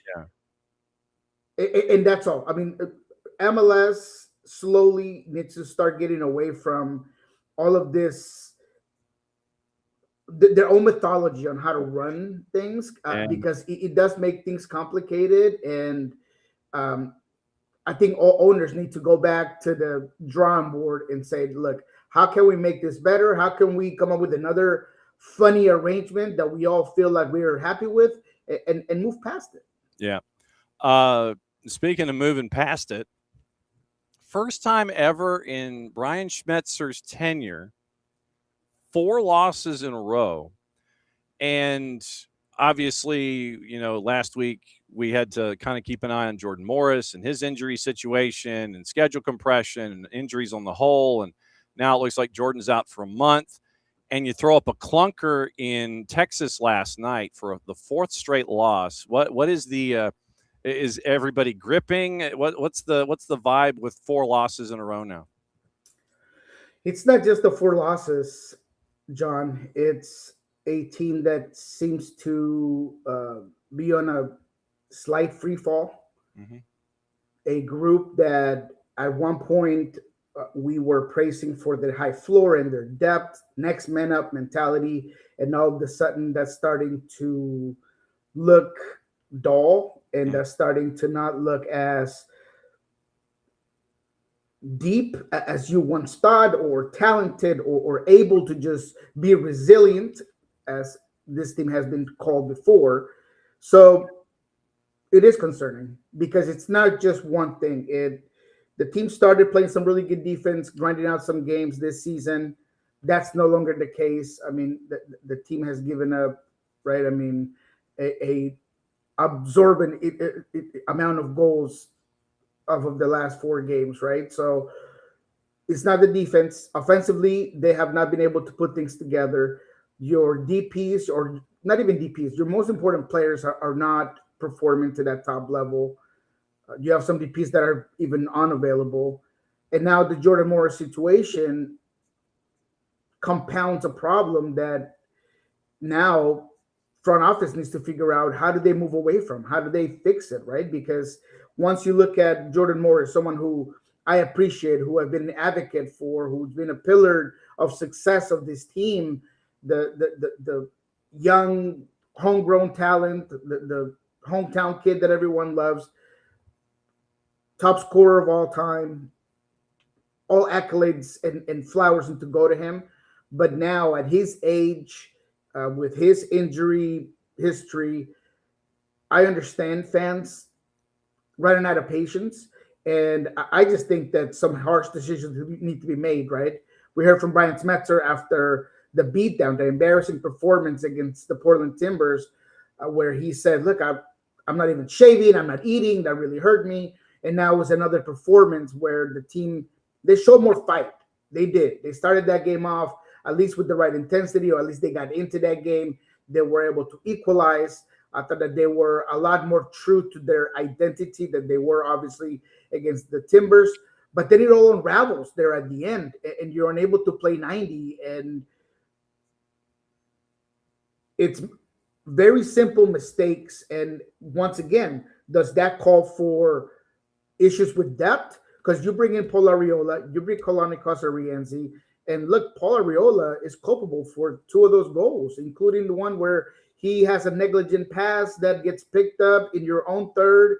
There's a quick set of passes, and all of a sudden you give up a goal, right? And those are the situations where, if this team is supposed to be a contender, you have to be able to fix those.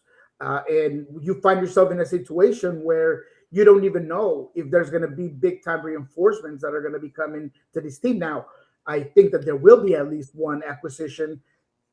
How much impact or how influential that is, that's to be determined. But at the end of the day, this sort of results are unacceptable, and it starts to shed a light into issues that maybe were there that were kind of looked over because the team was getting wins and getting results. And when Craig Weibel and Brian last season and at the beginning of this season are saying, hey, look, we just won a Leagues Cup. We continue to win. We're getting points. So things are going well.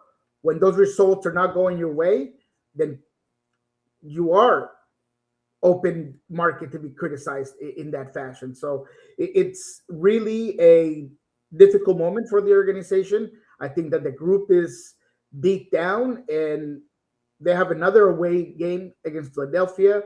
Then after that, they got Portland away. Then they got Toluca, the hardest playing CONCACAF to play. So it's a difficult road for a team that's going to have to snap out of it. And maybe getting some players healthy does that. Christian Roldan hopefully comes back at some point soon, although I still think he's about 3 weeks out. Yammer Gomez Andrade is the closest one to getting back, but it's definitely looking murky here in the PNW. You look at how the lineup was squared away last night. I mean, you also had a shorter than normal bench because you had 2 keepers as a part of your sub pattern. So it was Thomas and net, back 4 of Nuhu, Hawkins, Jackson Reagan, and Kingston. Those were your back 4. Then the 2 in front of them, Brunel and Hassani Dotson. We talked about Hassani getting minutes. Then the 3 attacking mids, Rothrock, Rusnak, and Jesus Ferreira with Musovski up top. And now with the red that happened at 90+5 after you give up the 2 goals in 6 minutes to Izuni and Ramirez, Jackson Reagan gets a red. You're not going to have him in Philly on the weekend. So if you thought you were shorthanded going into the match last night in Austin, it's going to be even worse at a key position at center back when you're going to Philly, who scored 3 goals for the first time, I think, since 1928 last night when they knocked off Red Bull. So it's going to be a head scratcher on a bunch of different fronts.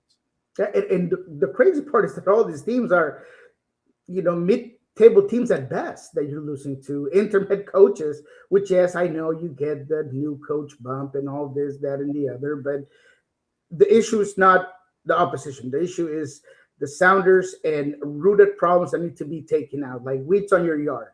You got to be able to pick those up and figure it out how you're going to make sure that you put the right chemicals on top of it so they don't grow again. And so, look, Jackson Reagan last night, I mean, talk about compounding problems. I mean, you're already down in the score. You already got a yellow where just with that yellow alone, you were missing out on the game. And then on a transition play that maybe a technical foul could be allowed, you brutally and almost like we say in Spanish, mala leche, you come at the attacking player and you get a red card where now you're going to be missing more than 1 game. You just make the team look bad. And still, there was going to be that loss. There was going to be that same result. So it's just hard for me to understand that a player that is supposed to be one of your experienced players, especially in that back line, especially without Yammer Gomez Andrade, commits those sort of fouls. Even the young guys, right? We have, or I have, and many here in the PNW have, we have all been high on Snyder Burnell, and rightfully so. He's been really good. He's a talented player. I, however, have been telling people, relax a bit. Let's not start comparing him with Obed, as that's the narrative, and how he's going to be this guy that's already there when maybe he's not. Couple of bad performances, including in this one. Brian, after the game, called him out a little bit and said, look, he needs to get back into a certain form that he was at one point, right? So those sort of situations are the problems when you're playing with a team that has made some of this aspects go their way, right? Younger players coming in, performing, finding little diamonds in the rough, like Peter Kingston and all those things. Whenever those players cannot give you that talent level that is high enough to compete with other teams, that's when things start to look real difficult for you and make your decision making, not just of right now, but of what you've been doing, questionable, right? So how do you fix it? I don't know. The striker position continues to be not found. You know, you tried the Masowski, nothing. You try Osasa Rosario, nothing. Jorah Morris is out. There's nowhere else to look. So all of those issues, I think we have seen glimpses of.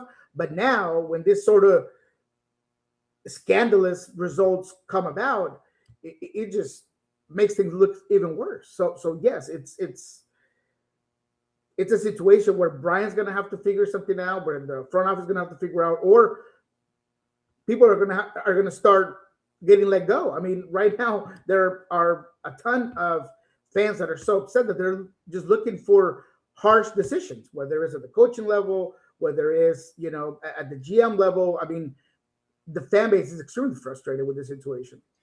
And for those that may not know the situation when it comes to front office officials and Seattle, this is something that, and you mentioned the fans, and this is why I wanted to have this go over this again for folks that may not know.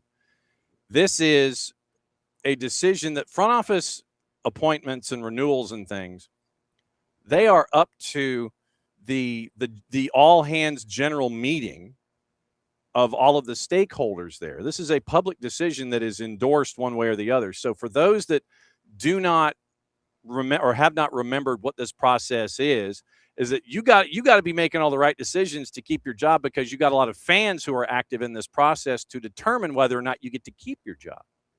Absolutely. And look, there's a lot of discourse about Craig Weibel, because obviously he is the face when it comes to roster decisions, but the backing of that, the resources that he's given, is also a problem. Look, this is a Jeremiah O'Shan stat, so I'm not going to take credit for it, but since 2022, the Sounders are 30th in spending of transfer budget over that period from 2022 to now. It is about $9 million from 2022 to now. That includes GAM and other sort of transfers. It's not just cash or just direct transfers. That is extremely low budget. And in that budget, I mean, $6 million of that went to Pedro de la Vega, a player that unfortunately, yes, he's shown glimpses of being a really, really good player, but he's unavailable. And sometimes the best attribute of any DP is being available. So I don't want to put everything on Craig. I think that there is a problem, and there has been a problem with a lack of resources going into this team. And fans are asking questions. Where is the money of the Club World Cup? Where is the money of Leagues Cup Championship? Where are all those, you know, big prices money going to? When, you know, I personally asked Adrian before Club World Cup if any of that money was going to go back into the team, not just on the operations side, but to the roster itself. And he said, yes, that money is going to go there. So I have a lot of questions, and I'm going to ask him whenever the time comes and I'm allowed to do so. But I want to clarify something. Mm-hmm. This is no different than what I've been saying since last season, when in the summer window, nothing was done to add more talent to this team. I'm not sitting here telling the front office or anyone that the way to get the Sounders team back into glory is blowing a whole bunch of money on a 30-plus-year-old winger or like Mo Salah, or bringing in a Lewandowski, or spending money on a Griezmann. No, that's not what I'm asking. What I'm saying is just add more talent, use your resources, bring in players like you used to. The Loderos, the Raul Ruiz says that they weren't global stars before they came here. They were very, very good players, excellent players, but they weren't those big names. You weren't bringing in your European, you know, retirees or the big names that were going to put butts in seats, because you don't need butts in seats. You have a loyal fan base that consistently come watches you, but you do need players that are going to come in and perform and make your team better. And that's what just hasn't been done in a very long time. And that's obviously this is like year 2 since you brought this in last year. I guess we're now in year 2 of trying to track down, and follow your ideas here when it comes to all the revenue that comes in, where the revenue goes. Does it help the process out? Does it go to infrastructure? How much of it goes to bringing in players and increasing salaries and making sure that you stay under the cap and you're compliant and all these other kinds of things? And how much of it goes to the Providence and Swedish light bulb factory and push-up tent? We got to, make sure that you have the best facilities that are around too. Also out west, it was mixed results on a couple of things. San Diego puts up a clunker. LAG put up a clunker. LAFC gets a win. Sonny gets at least temporarily untracked with the result that happened last night. And some dude named Griezmann, and this was the one that was shocking to me, is that the purple team goes out west. It's MLS After Dark. You're in San Jose, and you thump the Earthquakes. And I'm not going to sit here and say that, it was all Griezmann and all that, but I mean, no Griezmann, no party, and no 3 points. But you got a goal from him. You put 4 on San Jose at home, and it's like, welcome to Major League Soccer, dude. No, great performance for Orlando as a team. And it wasn't perfect, regardless of the scoreline. Because, look, I think Maxime Crepeau heard all of our criticisms for him getting selected to the All-Star game out of nowhere, when I don't know how deserving that was. But he has the best performance of the season for Orlando. 6 saves. I thought that he made all the right saves at all the right times. He gave his team the ability to stay in the game and continue to perform and continue to move the ball well. I thought Atuesta was very good. Set pieces were great. So Orlando does the job. San Jose looked good in creativity and volume, but unable to put the ball in the back of the net. And defensively, there was a lot of problems. It wasn't just on set pieces, but just in their inability to kind of hold wide areas and some problems, some rest defense. So we'll continue to monitor San Jose. They're a team that I thought was winning above their weight class and winning above their or what's expected of them. They have a good team. I don't want to say they don't, but I have been one of the few that maybe were not as high or didn't really believe that they could do it. I think that they're going to continue to be a contender. I just don't know if they're going to be running away with it. And this performance by Orlando kind of sets that pretty well. So credit to Orlando. I think Griezmann's going to be good. He looked very, very good, very involved. It wasn't just a goal, but just his off-ball movement. I thought that he fit in pretty well for a guy that, hasn't been there that long. So, credit to the coaching staff there for giving him the tools to succeed immediately. And Orlando's going to be interesting to watch. Yep. A couple of things really quickly before we get into juice boxes for the weekend. As of 10 minutes ago, we had mentioned earlier in the show about Braille and Bolo being looked at by, and this is from our friends at The Athletic, Braille and Bolo being looked at by Chris Henderson and Atlanta United. Apparently, you can now add Darwin Nunez to that. Oh. Talks have commenced but are not yet advanced, according to sources to Bogert and Tenorio. Club is simultaneously negotiating with a few high-level targets, including Braille and Bolo.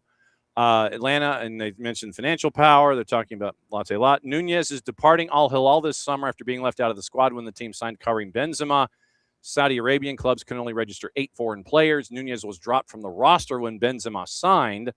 6 + 4 in 16 matches before losing his place.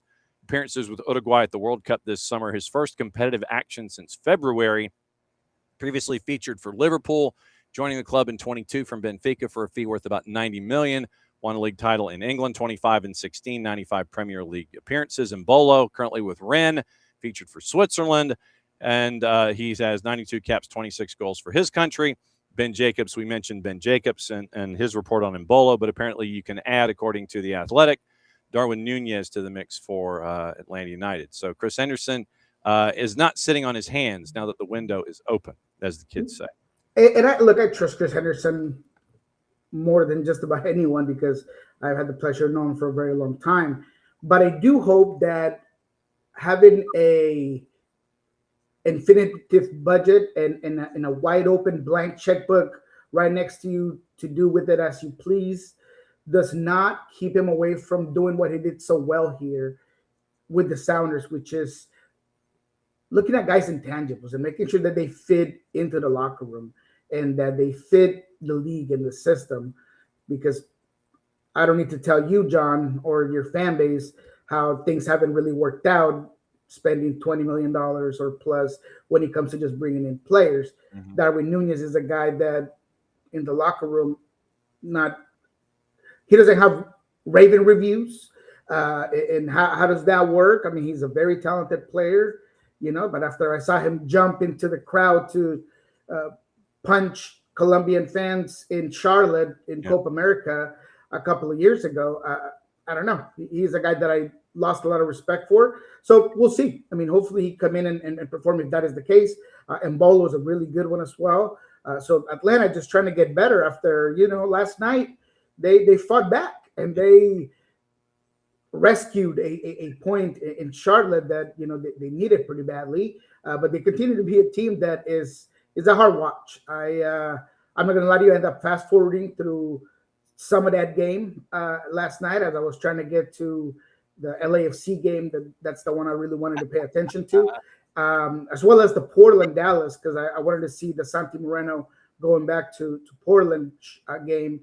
And so, Atlanta, at least they get the point, and I hope that some of these acquisitions are the answer to get them back to their good old days. All right, so a couple of juice boxes that I want you to stare at here. Early kick. I'm going to give you an early kick, Eastern Conference. 7:40 Eastern, Saturday night. Purple team hosting Nashville. Nashville is a plus 114 favorite. Draws a plus 290, and the purple team is a plus 210. Ooh, it's a good game. I don't know if you're going to be able to bully this Nashville team the way that you bullied San Jose. I don't expect it to be a foot race in the way that this one was for the majority of it. I really like Nashville, but, I'm going to give Orlando its due credit. And I'm going to go with the draw on that one. That one's calling my name. That's a nice little figure for that draw. If there is a 2.5, I take that as well. I think a 2-2 draw would be, a decent score for this particular game. But I like the draw on that one. All right, so 2.5 is minus 167. So they're expecting a lot of goals in this one. 3.5 is plus 150. It actually flips at 3 for even money. Oh, yeah. Well, I like it. It just definitely, I don't know if I want to go that high. Not that a little too rich for my blood. But I do like the draw on this one. I think that, look, Nashville, they didn't look as dominant against Montreal when it comes to putting the ball in the back of the net. But I also think Orlando, in the way they set up, like you saw last night, there was a lot of opportunities. Just Crepeau had a really, really good game. But when it comes to just playing central and playing a little bit tighter in some of those triangles that you try to make, I think Nashville, thanks to BJ Callahan, is really, really good at that. And I think that they're going to be able to really break down Orlando. Again, I really don't expect this to be like those games that we had last night that are like that Cincinnati game where it's just goal after goal. But I do expect maybe a 2-2. So I like that draw. Okay. Then what do you think happens with your early game when you go to Philly? You're a dog at a plus 225 if you're Seattle. Draws a plus 270. Philly favored at home, the bottom of the table in the Eastern Conference, toward the bottom of the table in the Eastern Conference. They are the bottom of the table Eastern Conference at a plus 112. Favored at home. They've got bottom of the table in the East taking on Seattle, who's a plus 2.25. Yeah, I'm not touching that one at all, but I really don't see Seattle winning this game. I mean, there is just too many injuries, too many absences. The Jackson Rager thing is huge. Now you might be forced, as you mentioned earlier today, to play with Tino and Stu Hawkins, who Stu had a decent game, but you still, it's very obvious there's a little green in the gills, and physicality can be difficult, especially against a team like Philadelphia. they just got their first win at home too. So that was another one where I was kind of looking for that from Philadelphia. So they were able to get going. They got some players back after the break. So I don't think Seattle has. I don't know if they've ever won in Philadelphia or they haven't won in a very long time. But regardless of, I'm not touching this one. I think Seattle has a lot of real questions to be asked themselves before this game. Is a short turnaround. I just think Philadelphia wins that game. And then last one I've got for you is Cali Classico, late night Saturday in San Jose. LAG comes to town. They're a big dog at a plus 300, draws a plus 330. San Jose is a minus 118. Yeah, that's another one that I don't ever feel comfortable enough to put anything on. I think San Jose does have a very good opportunity to shake off that 4-0 loss against Orlando. The Galaxy, man. Oh, man. How does Garces get a red card that's so naive and so, that's something that kids out here in the high school right in front of me don't do. Like, you have a yellow. Why in the world are you trying to kick the ball off of a quick free kick? I just don't get it. Like, what goes through your mind to set your team back that far? And it wasn't just that. I mean, from the 4th minute or 5th minute, St. Louis was on top of you. And they did not allow you to breathe. And it seemed like this Galaxy team has become very reactive. And they don't play well when they're reactive. And against San Jose, a team that has such a distinct way of moving the ball, I just think they're going to have a hard time. So I do have San Jose. Maybe the goals. What's the goal compost on it? But I'm definitely not putting money on the winner, but maybe on the goals. 3.5 is where it flips at a plus 104 and goes up from there. 3.5. Plus 1.5. 3.5 is plus 104. How about 4.5? Plus 240. Give me the 4.5. I'm taking the 4.5. Okay. I'm taking the 4.5. Locking it in. There you go. Locking it in. All right. And what about Portland, Salt Lake? That's a fun one. That's one that I thought was going to be interesting in the juice box. Yep, Marty Cifuentes now taking over in Portland. He's a favorite at home at a plus 145. Draws a plus 290. RSL is a slight dog at a plus 165. Oh, that's a good one. That's a good one. I like the draw on that one as well. Okay. I think that's a good one that I wouldn't mind putting a draw on. Man, I kind of like some of these. Big draw numbers this weekend for you. Yeah, look, our RSL got punched in the face early by a LAFC team that I think is out with something to prove. I think Mark Dos Santos got this team ready to go right off the bat. Sonny did not have a great World Cup, and as soon as he walked into this locker room and into the first game of league play, he scored a goal. He got his second last night after the break. I think they're running in all cylinders. Oh, by the way, that second goal by LAFC, where they pick up the ball halfway through the field, they drop it back all the way to Lloris, is a 10-piece setup. Just perfect pass into Denny Bouanga, through ball. I mean, they play short, then they go long. Absolutely beauty from LAFC. Really like what they're doing. So I think this was more RSL being unprepared for this LAFC team, but I still like RSL. So I think that this is going to be a fun one against Portland, who also showed some fight last night. So I do like that draw. All right. Hit me with the promo. What's going on that folks need to know about? Absolutely. We are going to be doing what we learned this week tomorrow with Jeremiah O'Shan. Lots to talk about because we're going to clearly break down that game that was here against Austin. We're going to try to get some players in and talk to some of the players before the next game. We'll see how that works out with the availability that we might be able to get, but we'll definitely break up the preview as well of the trip to Philadelphia. And so make sure that you check that out. On Monday, we're going to do kickoff with Ari Lillenwall on Love and Scorchers. As always, we'll break down the week that was, mainly focus on the Sounders in the West Coast. So if you like that, go ahead and check that out. And then in Pulso Sports, whatever we're able to gather throughout the week in terms of some of these availabilities with the Sounders, you could find that there. So yeah, man, that's about it.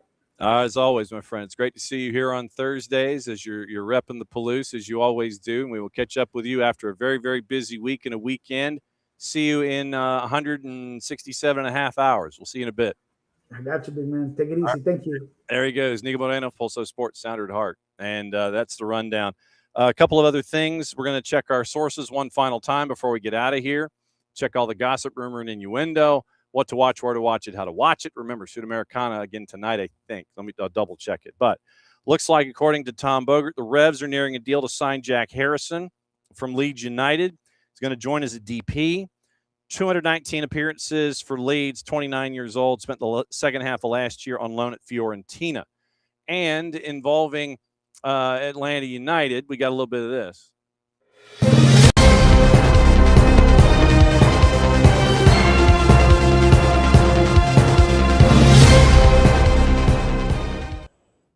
And it's got to do with Atlanta United 2. Announced this morning as of how many minutes ago? 11 minutes ago. The Twos are going to be playing the remaining home matches this year at the Children's Healthcare of Atlanta Training Ground. Final 2 matches of July, August 14th through 22nd. The first match in September.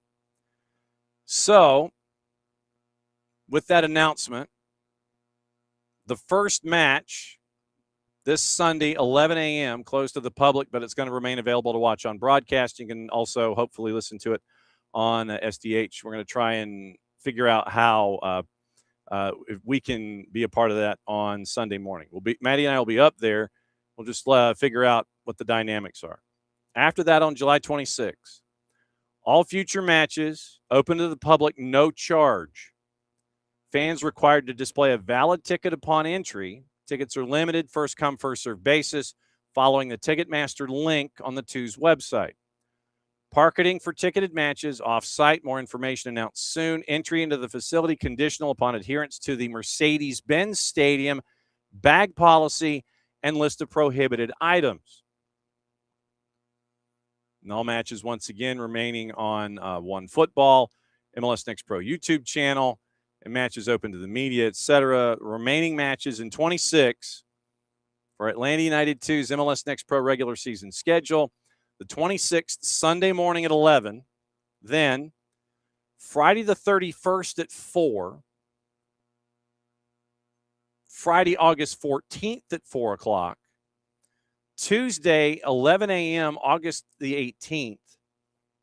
Saturday, August 22nd is at 1 o'clock. Tuesday, September the 8th is at 2 o'clock.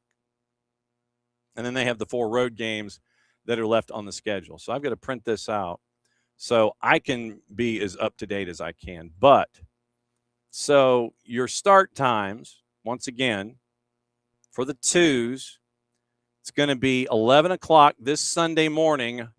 That is going to be a closed match, but you'll still be able to access it how you normally do. Friday the 31st, 4 o'clock, Carolina Core. They're at Chattanooga. Friday the 14th, Red Bulls, 4 o'clock. Tuesday the 18th, 11 o'clock in the morning, Chicago Fire, 2. Saturday, 11 o'clock. Saturday, August 22nd, Orlando City be at 1 o'clock. Friday, August 28th, they're in Fort Lauderdale. Tuesday, September 8th, home match against Connecticut United. That is at 2 o'clock. And then they finish the season at Chattanooga and at Orlando City B. So 5 of the next 6 at home. 6 home matches left in the season of the 10 matches that remain. Sunday morning, closed to the public. Everyone else, every other matchup is not. But you've got to adhere to the MBS policies for clear bag. And you've got to get your tickets from Ticketmaster. You've got to have a valid ticket wandering in the door, but it's free. So that's what it's going to look like for Atlanta United 2 for the remainder of this year. And obviously, we're going to continue covering the Twos. That doesn't stop. Change of location does not stop our coverage of the Twos. But obviously, when we have our coverage plans, we will, and our broadcast plans will let you know. So that's a rundown. So 6 final home matches for Atlanta United 2 are going to be at the Children's Healthcare of Atlanta Training Ground, 26th, 31st, August 14, 18, 22, and September 8. Children's Healthcare of Atlanta Training Ground free of charge. The NYCFC match coming up this Sunday morning is closed door. Everyone else is not. So that is that's the rundown of that. So those matches for Atlanta United 2, Children's Healthcare of Atlanta Training Ground, and we will obviously continue our coverage for the 2s going forward. But that came out this morning as well. Okay, so now let's get you into all of the gossip, rumor, and innuendo, what to watch, where to watch it, how to watch it, all the things. And keep an eye out once again. Darwin Nunez, Braille, and Bolo.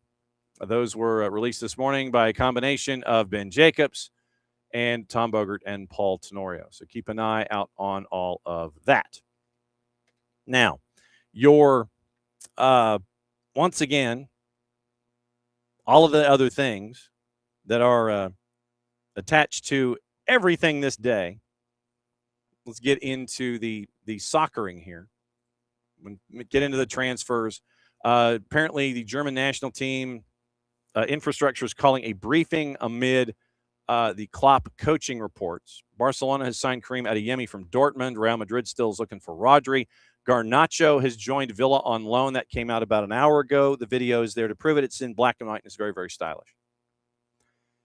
And the USL Super League and the USL Players Association, according to Jeff Kassouf, announced a tentative agreement over key terms on its first collective bargaining agreement.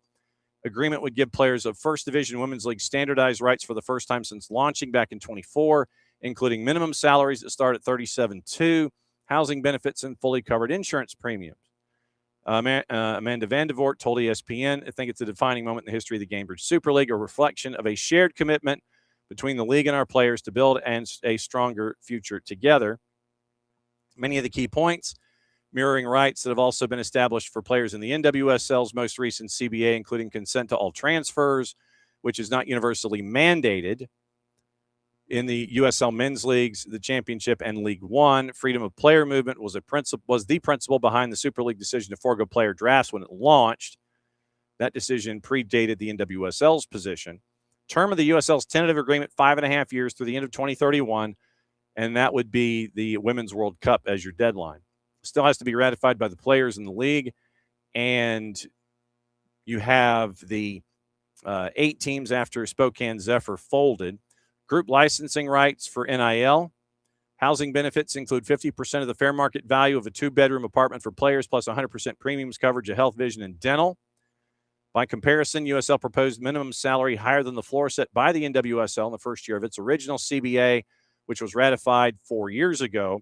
That minimum salary was $35,000 up to $50,526 in the new CBA. Minimum salary would increase throughout the agreement, although the parties did not share specifics. Imagine that it would be cost of living adjustment would be 3%. So if you want to look at it that way as a guidepost when it comes to salary increase. Arsenal have completed their Christophe Solis pickup from Bruges, $45.7 million for Christophe Solis. That is also in the barn. So your trending rumors, Liverpool in the driver's seat to sign PSG's Bradley Barcola, according to the 3-letter paper. Club's also looking to recruit an established winger. Barcola high on the short list. Also wanted by Arsenal, who missed out on signing Morgan Rogers, and Bayern Munich. PSG believe Barcola has a transfer value of around £100 million. Arsenal made an inquiry for RB Leipzig's Jean Diomande, according to TalkSport. Heavily linked to PSG, believe that Arsenal haven't given up on the idea of signing him yet. Diomande favors a move to France. Leipzig still hope he can be persuaded to stay at the club another year. He's 19, under contract through June 2030. Negotiations ongoing between Chelsea and Palace over Maxence Lacroix, according to Fabrizio Romano. Chelsea confident a deal can be agreed to. Lacroix wants to make the move. Liverpool have made initial approach to sign Monaco attacker Magnus Akliush, according to Sky. Tournament now concluded. He was with France. Long-term club future looks set to be resolved. PSG's had several offers turned down, potentially opening the door for Liverpool, who are said to have checked on his availability. Dortmund have improved their offer for Genk, Konstantinos Karetsis. According to Sky Germany, total value of the new bid over 30 million euro, potential add-ons included. Agreement still yet to be struck. Dortmund remain confident of landing the 18-year-old. Move for Real Madrid. We talked about Rodri once again, can no longer be ruled out completely. Multiple sources have told the four-letter done deals. We mentioned Solis. We mentioned Adeyemi. It's for 22 million euro. Other rumors. Manchester United and Arsenal remain locked in the battle to sign Alex Scott.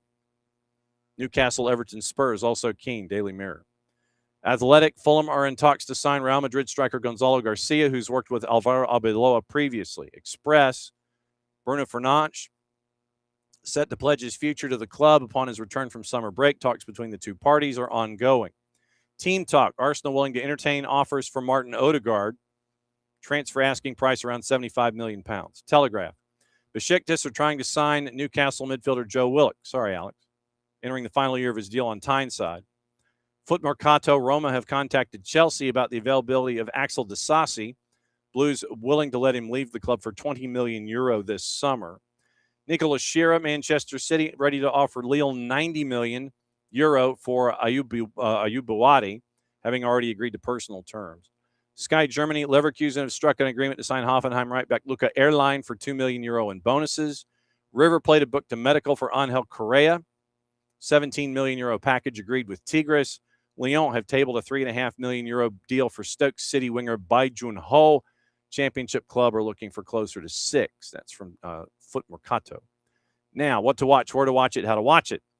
Brought to us by our friends at Fanatics, fntz.co/soccer down here. That link is important. It is good for them, good for us, good for you, because then you get to add streaming services that you might not have had as a part of your dossier. Rhode Island FC has signed forward Osman Foyo from AFC Wimbledon. Go you Wombles. See if there was a fee involved real quick. Academy product, former Chelsea Academy product, joins after 3 seasons in England. Pending League Federation approval, 21-year-old joins RIFC, 4 years in the Pyramid. Successful loan spell with National League club Sutton United. Conor Smith quoted, after a year-and-a-half stay at AFC Wimbledon, 15 appearances, 2 years. Sutton, 2 goals, recorded an assist in 10 league appearances. Signed at Ipswich, split the first year there with 2 loan spells with Torquay and Wellington United. Almost took on a starting role at Chelmsford, 6'4", 198. Sutton United, AFC Wimbledon, Chelmsford, Welling United, Torquay, and Ipswich. The list of clubs available for selection following the approval of his ITC and his visa. We got Copa Sudamericana tonight on BN. On all the BNs, you get that at Fanati's. Once again, fntz.co/soccer down here. Because you get all the BNs, you get Libertadores, you get Sudamericana, you get Tigo Sports links, you get CATV links, you get all the BNs, which means you get Middle East, North Africa, WAFCON coming up around the corner. You get AFC, you get Champions League, AFCON, all the qualifiers for all the World Cups, all the age groups, plus what's going on tonight. On all the BNs, you also get Turkish League, French League, and Polish League at Fanatis and our friends at BN. You also get Liga 1 Max Pro out of Peru. You get CDO Plus out of Chile. You get TVV out of Venezuela, unless you have a cable package that already has the Spanish-speaking package to it. TVV is already there. And you get TSA out of Argentina. All that ready to be it with you if you get Fanatis at fntz.co/soccer down here. BN's got the Sudamericana tonight, simulcast on BN en Español. Boulevard Gremio at 6, Boca Juniors O'Higgins at 8:30. Then the one MLS Next Pro match has already started. They're 30 minutes in. It is Revs 2 and NYCFC 2. That one is on at MLS Next Pro. That is on the MLS YouTube channel and on One Football. So that is what you've got today as everyone is traveling from point A to point B. You got a lot going on tomorrow. It's Liga MX, USL Championship, Canadian Premier League, and MLS Next Pro, and NWSL's Friday Night Football. So that is tomorrow. But today, Sudamericana on BN and MLS Next Pro going on right now. So Atlanta United is chasing after players, and it is Darwin Nunez who is attached, and it is also Brel Mbolo. So keep an eye on both of those. And we will keep an eye on all of that stuff that is attached. So there you go. That is another go-round of SDH. Thanks to our friend Niko Moreno from Pulso Sports. Thanks to Peter Raco from Barrie MLS Next Pro, as they're building a stadium that's going to seat about 4 multi-purpose venue downtown Barrie, Ontario. The Young Reds in 2 seasons are going to be leaving York University and heading to Barrie. So it's like going from the Hartsfield-Jackson Airport to Lake Point. Northern Exurbs in the Golden Horseshoe. And we got to catch up with him as the CEO, president and CEO of the Barrie MLS Stadium Project, in concert with Toronto FC and Maple Leaf Sports and Entertainment. So we'll see what happens over the next 2 years. Great to have them on the show this morning. Great to have you here as always. Wiley, Alex, Abby, Ricky, Will, both Wills, Will B and Will S. So all of that, Wiley was on a roll this morning. Will was on a roll. David, Will, Riley, Will, David, Ricky, Will, Ricky, and Abby, and Alex. Good morning to all of y'all. It's great to have you. We'll be back at it again tomorrow. Margaret Fleming, Front Office Sports, joining us. Hopefully our friends from Apple TV. And we'll see what happens with our friends from Beyond Goals Mentoring, unless they're conquering the planet. So since it is the end of the show, Mucha Plati, I'll play it safe. That means I get to do this. Back at it again, 9:05 tomorrow morning here on the SDH Network. Bye.